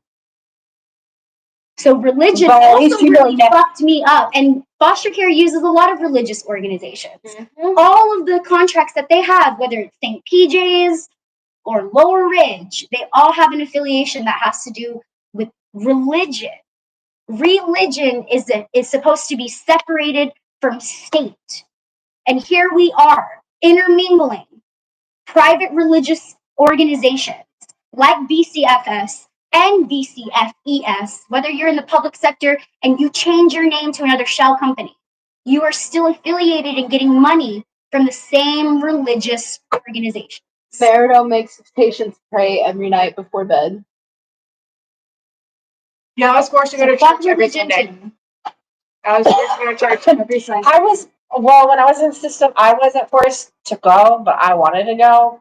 But from what I know now, yeah, I agree with you about religion is a thing with the foster care system because, like, I don't want nobody on here hating about Christianity, but I mean, I'm from the Christian. I've been through all this. the Like, same here. And I understand that people who are Christians, they see it, it's God's word to take in an orphan, as they should. But at the same time, you gotta, are abusing us. it's the fact that the family should not try to abuse the mom who's trying to get their child back. Yes, God might be putting that person in their life for a period of time, but if a mom or a dad is able to take back their child, then let it be. You are not God's will. Yeah. If I learned anything in Christianity and being indoctrinated into the Christian religion, you are not God. And just because you believe in God does not give you the right to justify what you're doing to children.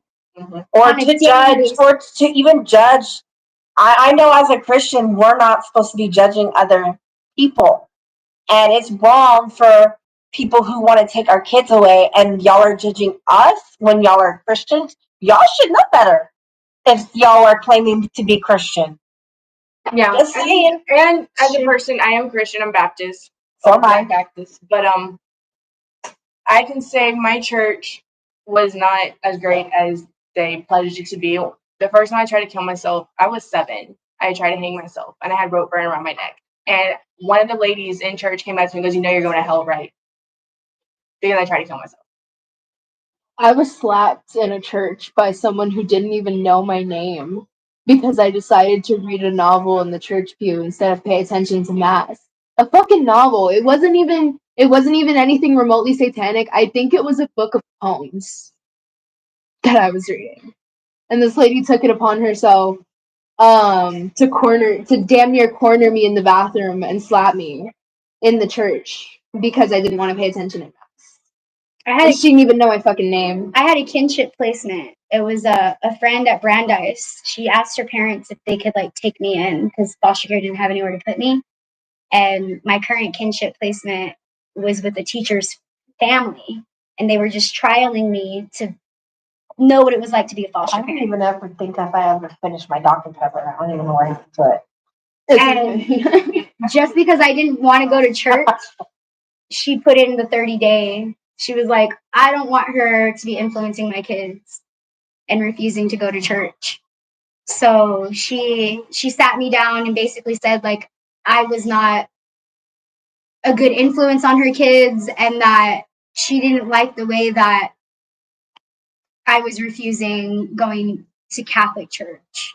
And I told her I don't mind going to other churches, but I'm kind of tired of just going to Catholic church because I don't believe in Catholicism. And up until that point, I'd been going, no problem. But it wasn't until I decided to stop going to Catholic church and I used my rights. And then she was like, "Oh, I don't really want." So I'm currently going to school here, and I'm glad the school caught that, and I'm glad my classes are online because I would have been having to save my life Oh, wow. because of idiot people who want to try to make threats to a college that I'm attending. Oh, sorry, off the subject, you guys, but Terroristic threat. Because like yeah, school shootings have to do a lot with mental health. yes, they do. You know, just because kids aren't in foster care doesn't mean that they're not exhibiting the same types of behaviors that foster care kids Yep. do. You can be a foster children and have mental illness, but you can also be a non-foster child and still have mental illness. The mental illness can happen to anyone. If it can happen to a celebrity like Demi Lovato, Demi Lovato and Halsey. yeah, it can happen to anybody, okay? Mental health is mental health. It affects everybody. I think in some way, everybody has a mental health problem in their life. Something. Yeah. Trauma is there, and I don't think trauma is going to go anywhere. Yeah.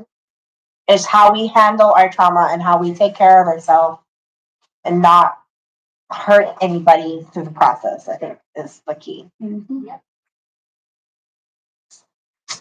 Me too. But the more people talk about it, and the more people get And involved. mental health is not a good enough reason to take your child. There is a mental health act of. My mom was physically disabled. There was Yeah, think of it. my mom couldn't even get out of bed. And we were never ever threatened with CPS when my mom was alive. And literally my mom was bedridden. We were being raised in a household where we had to take care of our mother more than she took care of us. And that wasn't abuse. That was just circumstantial, context. We were born in an impoverished part of Mental Texas. Health Act of 1983. There you go.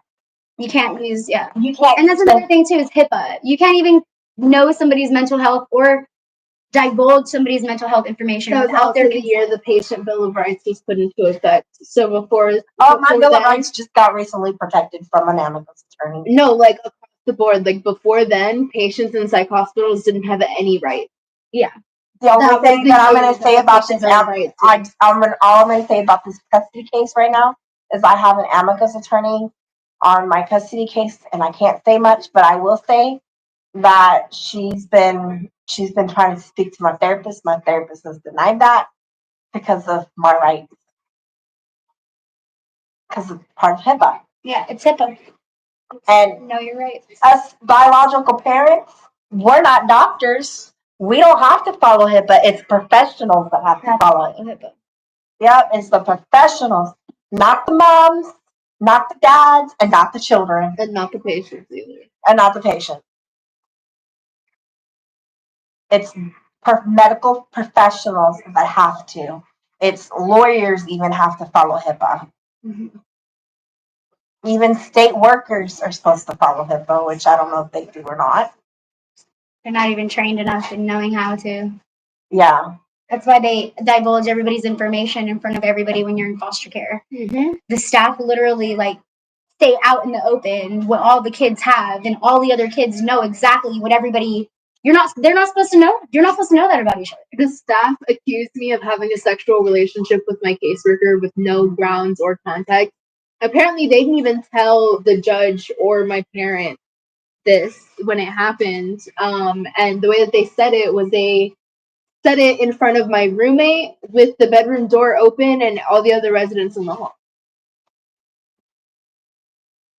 So I don't know. I if got they're her not fired trained though, so or if they just. they're probably not trained. I mean, we saw the paperwork from Merritt that said that they got cited because some of their staff had less than 5 hours of training. Less than 5 hours. My work shifts are longer than that. Do you work right now? I work at 6. What do you do? I work at Wingstop. Yeah, I got her graduated, a job, and she's already going to a new student orientation for Palo Alto in less than 6 months. And I don't get anything from the state. I don't have a program. How old are you? 18. Wow, so he just aged out. Yeah, I met her at an educational panel. I'm welcome. Wow. Yeah, it's, Okay. So are you getting any benefits or anything right now? we've gotten her as much as possible. Yeah. She got also the COVID stipend, like the stimulus check money in her income taxes. She needs to air what she's gotten. She's 18. I want that to be aired on her. What the? She was 18. She just got aged out. Yeah. Because I'm 35. You're 25. She's 18. People need to hear. Yeah, but the thing is, I can't even get them their benefits because they know who I am.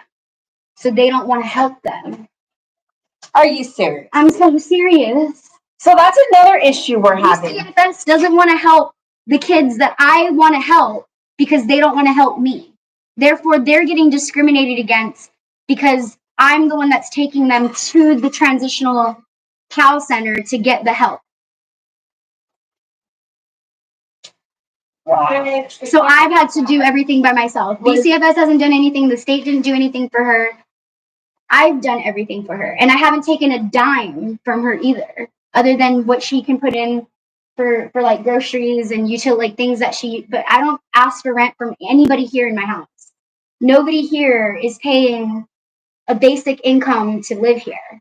You're here because you want to work towards a goal and you need stable living and somewhere that has internet connection to do your stuff, somewhere to sleep, somewhere to eat.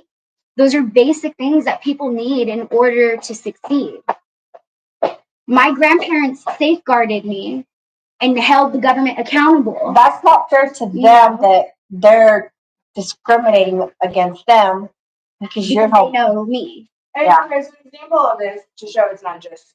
I texted my I wonder if I went in education. there and helped them because it's been I'm 33. You're just recent.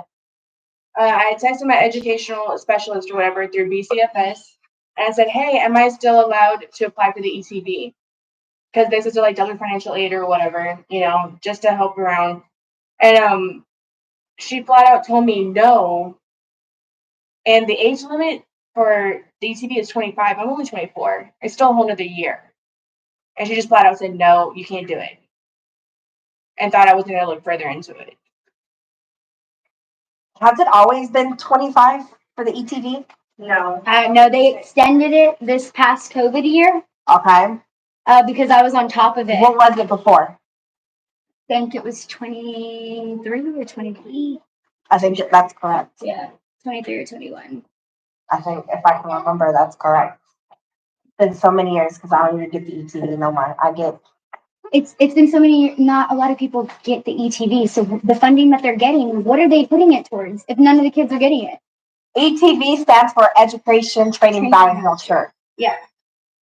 And I've never got an ETV and never was told I could apply for an ETV. It's okay, though. They should have. They're denying you that. I got it.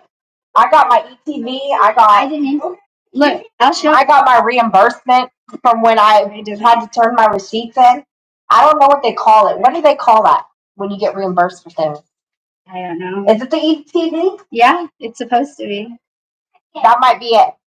But like I said, when I did my driver's education, it was $700 and something. I paid out of my Social Security insurance to do driver's education. Wow. I asked them to reimburse me. They never gave me anything back. I did all of Did you my- get receipts and put it on a tape it up and send it to them? My culinary teacher wound up being my foster mom my last year in care. She lived in New Braunfels, but she worked here in San Antonio.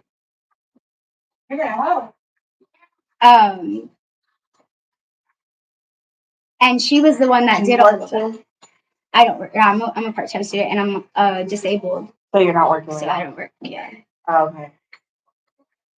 I physically can't be a part of the workforce.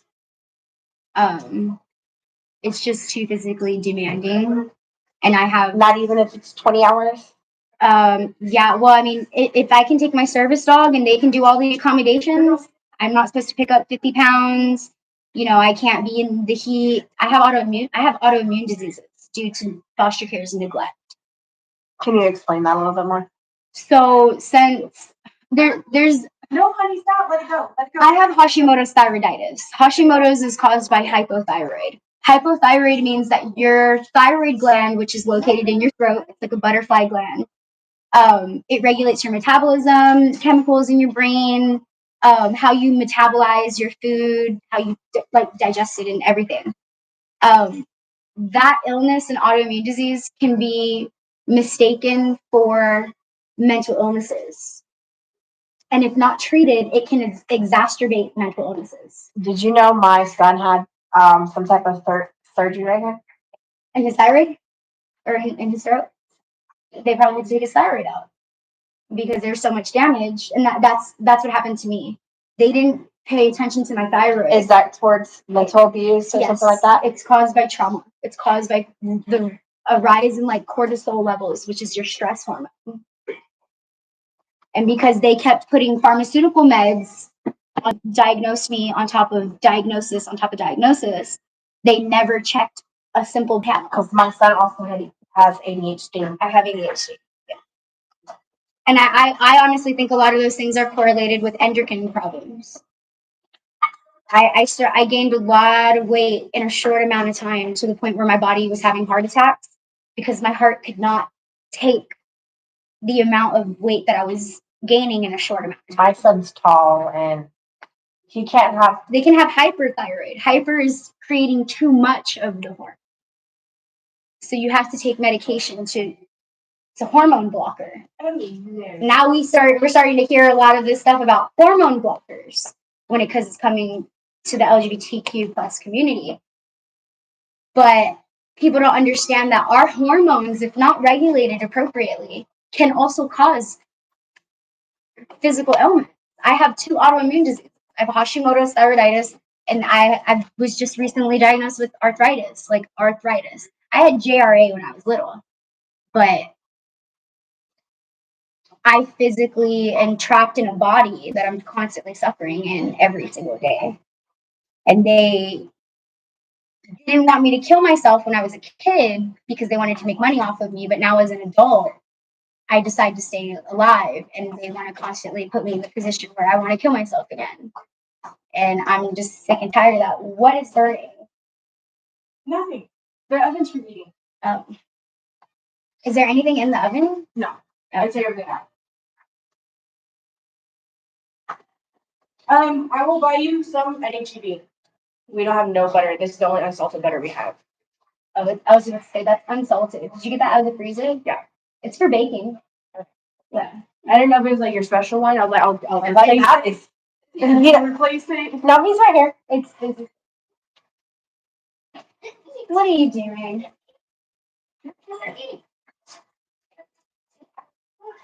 Oh, no. Yeah. Or just Okay. he took my smoke puppy. He kept grabbing the little things and I'll try to like put it in there.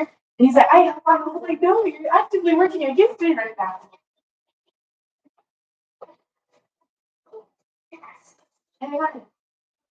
I just don't understand how, like,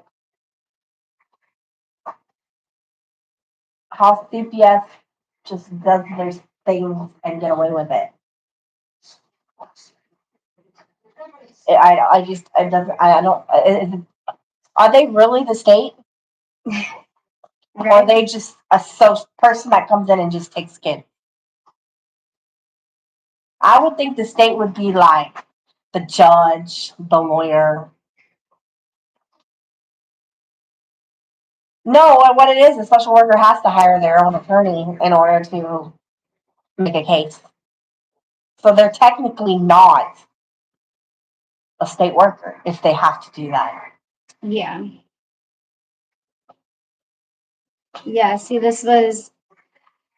was awarded back in 2021.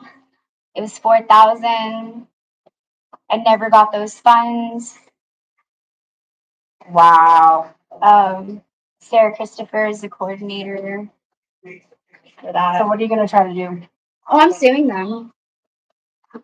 I'm suing, and I might even sue the state of Texas because at this point, y'all took my mom from me, then made me pay out of pocket for my mom's death compensation money because you sent me out of state, so Medicaid didn't have to pay for what you were making my grandparents put us in.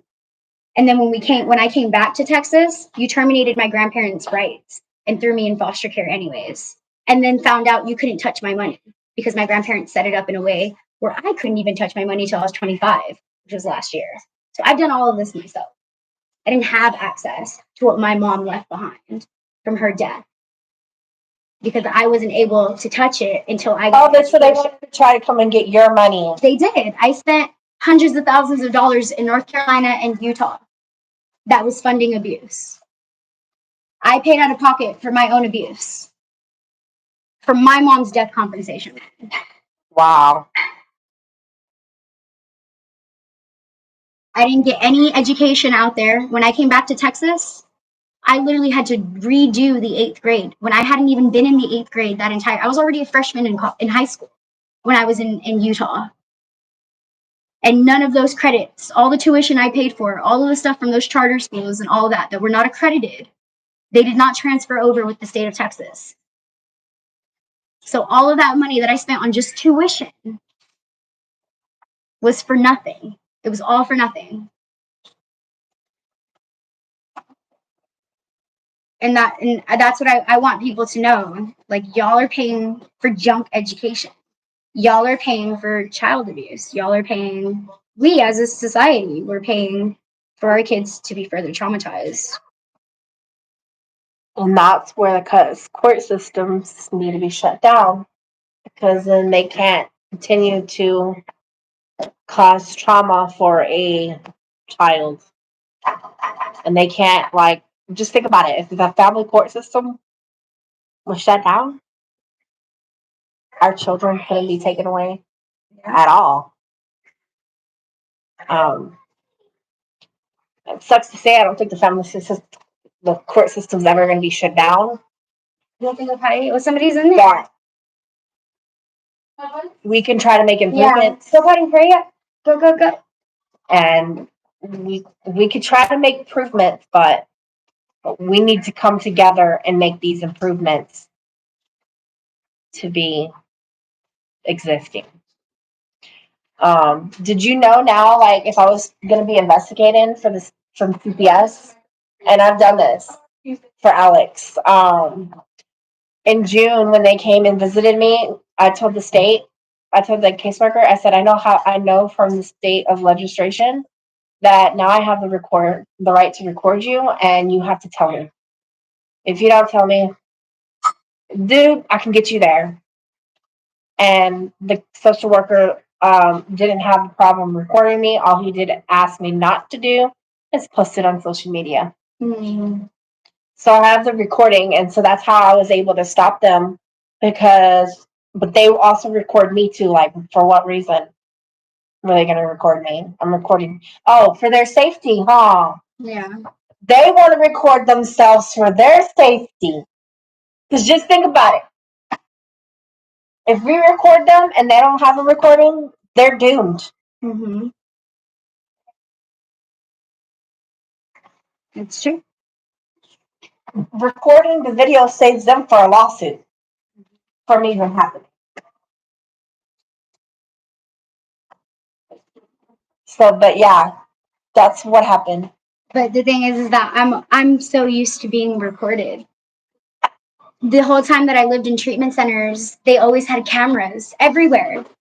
You weren't allowed to pick your butt without them knowing. Like, literally, like, you get so desensitized. Like, I'd be shocked if you're recording in your own home. No, I'm just kidding. the front, I have a ring, like, I Yeah. have a camera on my door. But yeah, like, I was so conditioned to always be aware that there's eyes on, whether it was like fear monger of God or actual like cameras in a facility. Well, when you grow up in the system like that, you get used to having people eyes on you all the time. All the time, and it never goes away. Yeah. And it kind of sucks, but I have eyes on me now, but What does it matter? It doesn't matter. Like, I'm still. What are they gonna try to prove a point for? They can't do nothing because I'm not doing nothing wrong. Yeah. Do you have a blender? I didn't realize. There's literally a blender right next to the stove. Oh my God, thanks. My bad. I'm just scared to figure out what's going to end up happening on August 2nd. That's a mixer, not a blender. And so it's just scary. Someone would tell me, "Oh, you should try to leave home from school at 8." I'm like, no, because then that's educational abuse for like one freaking day. Class is gonna apply at my job. Oh yeah, cool. But if I don't take them, they can. If I take them, they can come take them from school. Well, I don't know if they can like take him from school, but They have to call me and let me know they did. yeah, they. And then I'd be like, why did you take my son when there's a jurisdiction? You're taking a child from me, but you're also taking a child from his dad. The worst thing they think that they're going to do is put him with his dad. And I don't think they can take him after so many years because statutes of limitations have expired on domestic violence. The statute of limitation is only 2 years. November 11th. Black Panther Wakanda Forever. What do you say? I know there's stats. They can't use it in court against you, but it's still on your record and they know of it. So you would have to go out of your way to get those records sealed after the statute of limitations, Yeah. so that they can't see it in your records.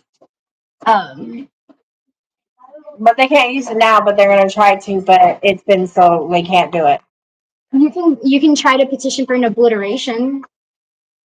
And obliteration is better than a seal, or even a redaction. Obliterate means that it never happened. So the state and all the counties would they have 6 months to get rid of it being on record. And you can go for that too, but you would have to get the DA, the district attorney's office, to sign. I had to do The that. county that took my son, I would have to go do it at? Yeah. So Wilson County? Yeah. Shoot. I have to go all the way over there and get it done. But there's a lot of pro bono lawyers who will help you with the process. And then, yeah, I would I just wonder if my lawyer would just do it. maybe. Because I do know that he's going to be the one that's going to be objecting to it because it's past so many years. It's like they can't use it now. Yeah.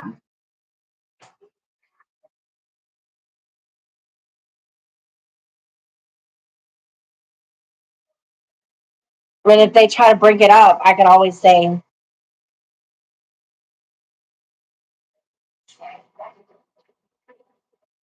Yeah, there's a bill right now. I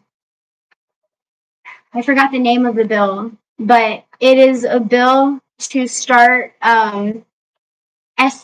excavating places here in America too that were residential schools, so that we can start finding the children in our country. The grades. The grades, yeah. that boy eats a lot. Sorry, guys. I'm a bounce. You want some cereal? Okay. Want some milk? All right. Bye, bro. Bye, honey. I try not to wake you up when I come back in, but odds are I probably will. Okay. You know why? Yeah. What? You take the bus or what? Oh, okay. No, hey, we're going. What do you want? Alexander, you want pickle? You want cereal? Yeah. You want chocolate? Which one? This one? Yeah. Okay. All right.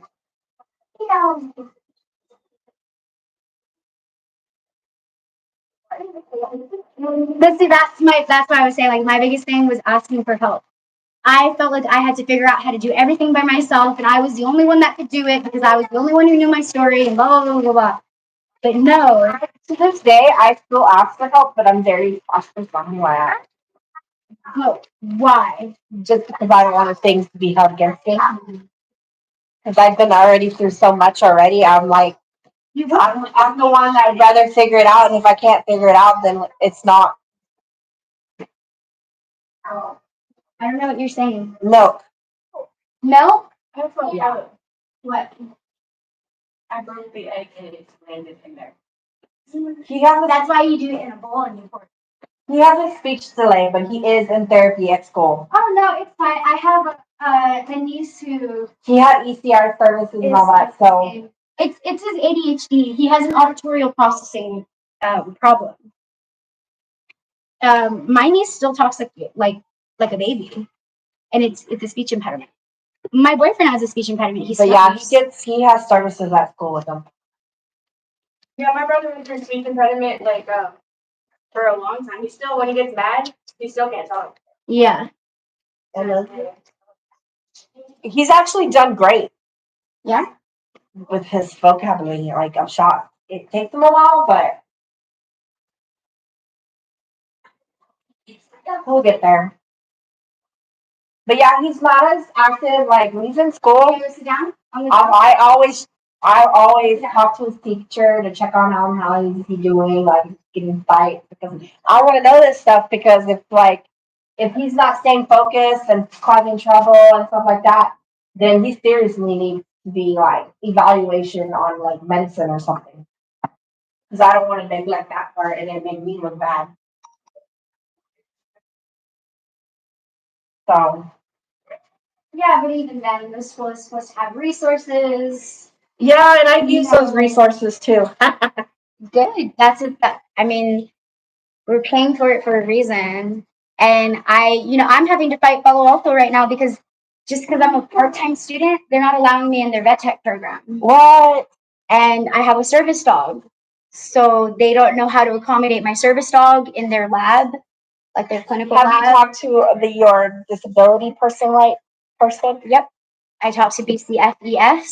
The director to BCFES, the one that's in all of the Alamo colleges, UTSA, A&M.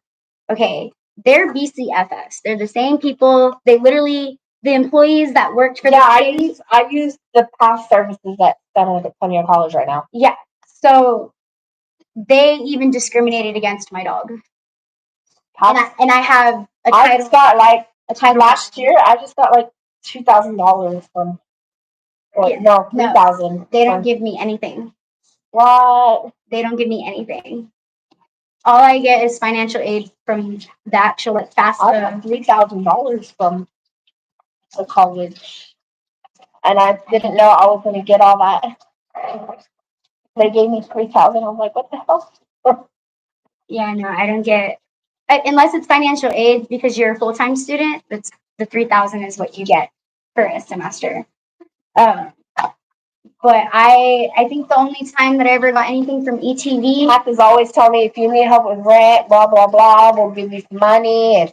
Well, I need help with rent. No. Yeah, I give them a mortgage bill. And they pay. And they don't know. They deny me. They say there's no more funds left. First come, first serve. What? Yeah. And I'm 25, so I don't qualify. Or they tell me I don't qualify because I'm 25. So I'm over the age of I'm not a youth anymore. So I'm not a youth anymore, but they get youth services because I'm not youth. But I've been in college since 2014. I've been in college since 2014. And then I've been going steady since 2018. So they haven't helped you with nothing. What? You're tired? Yeah. You tired? Yeah. Okay, I think I'm gonna end this live video because we did a long video.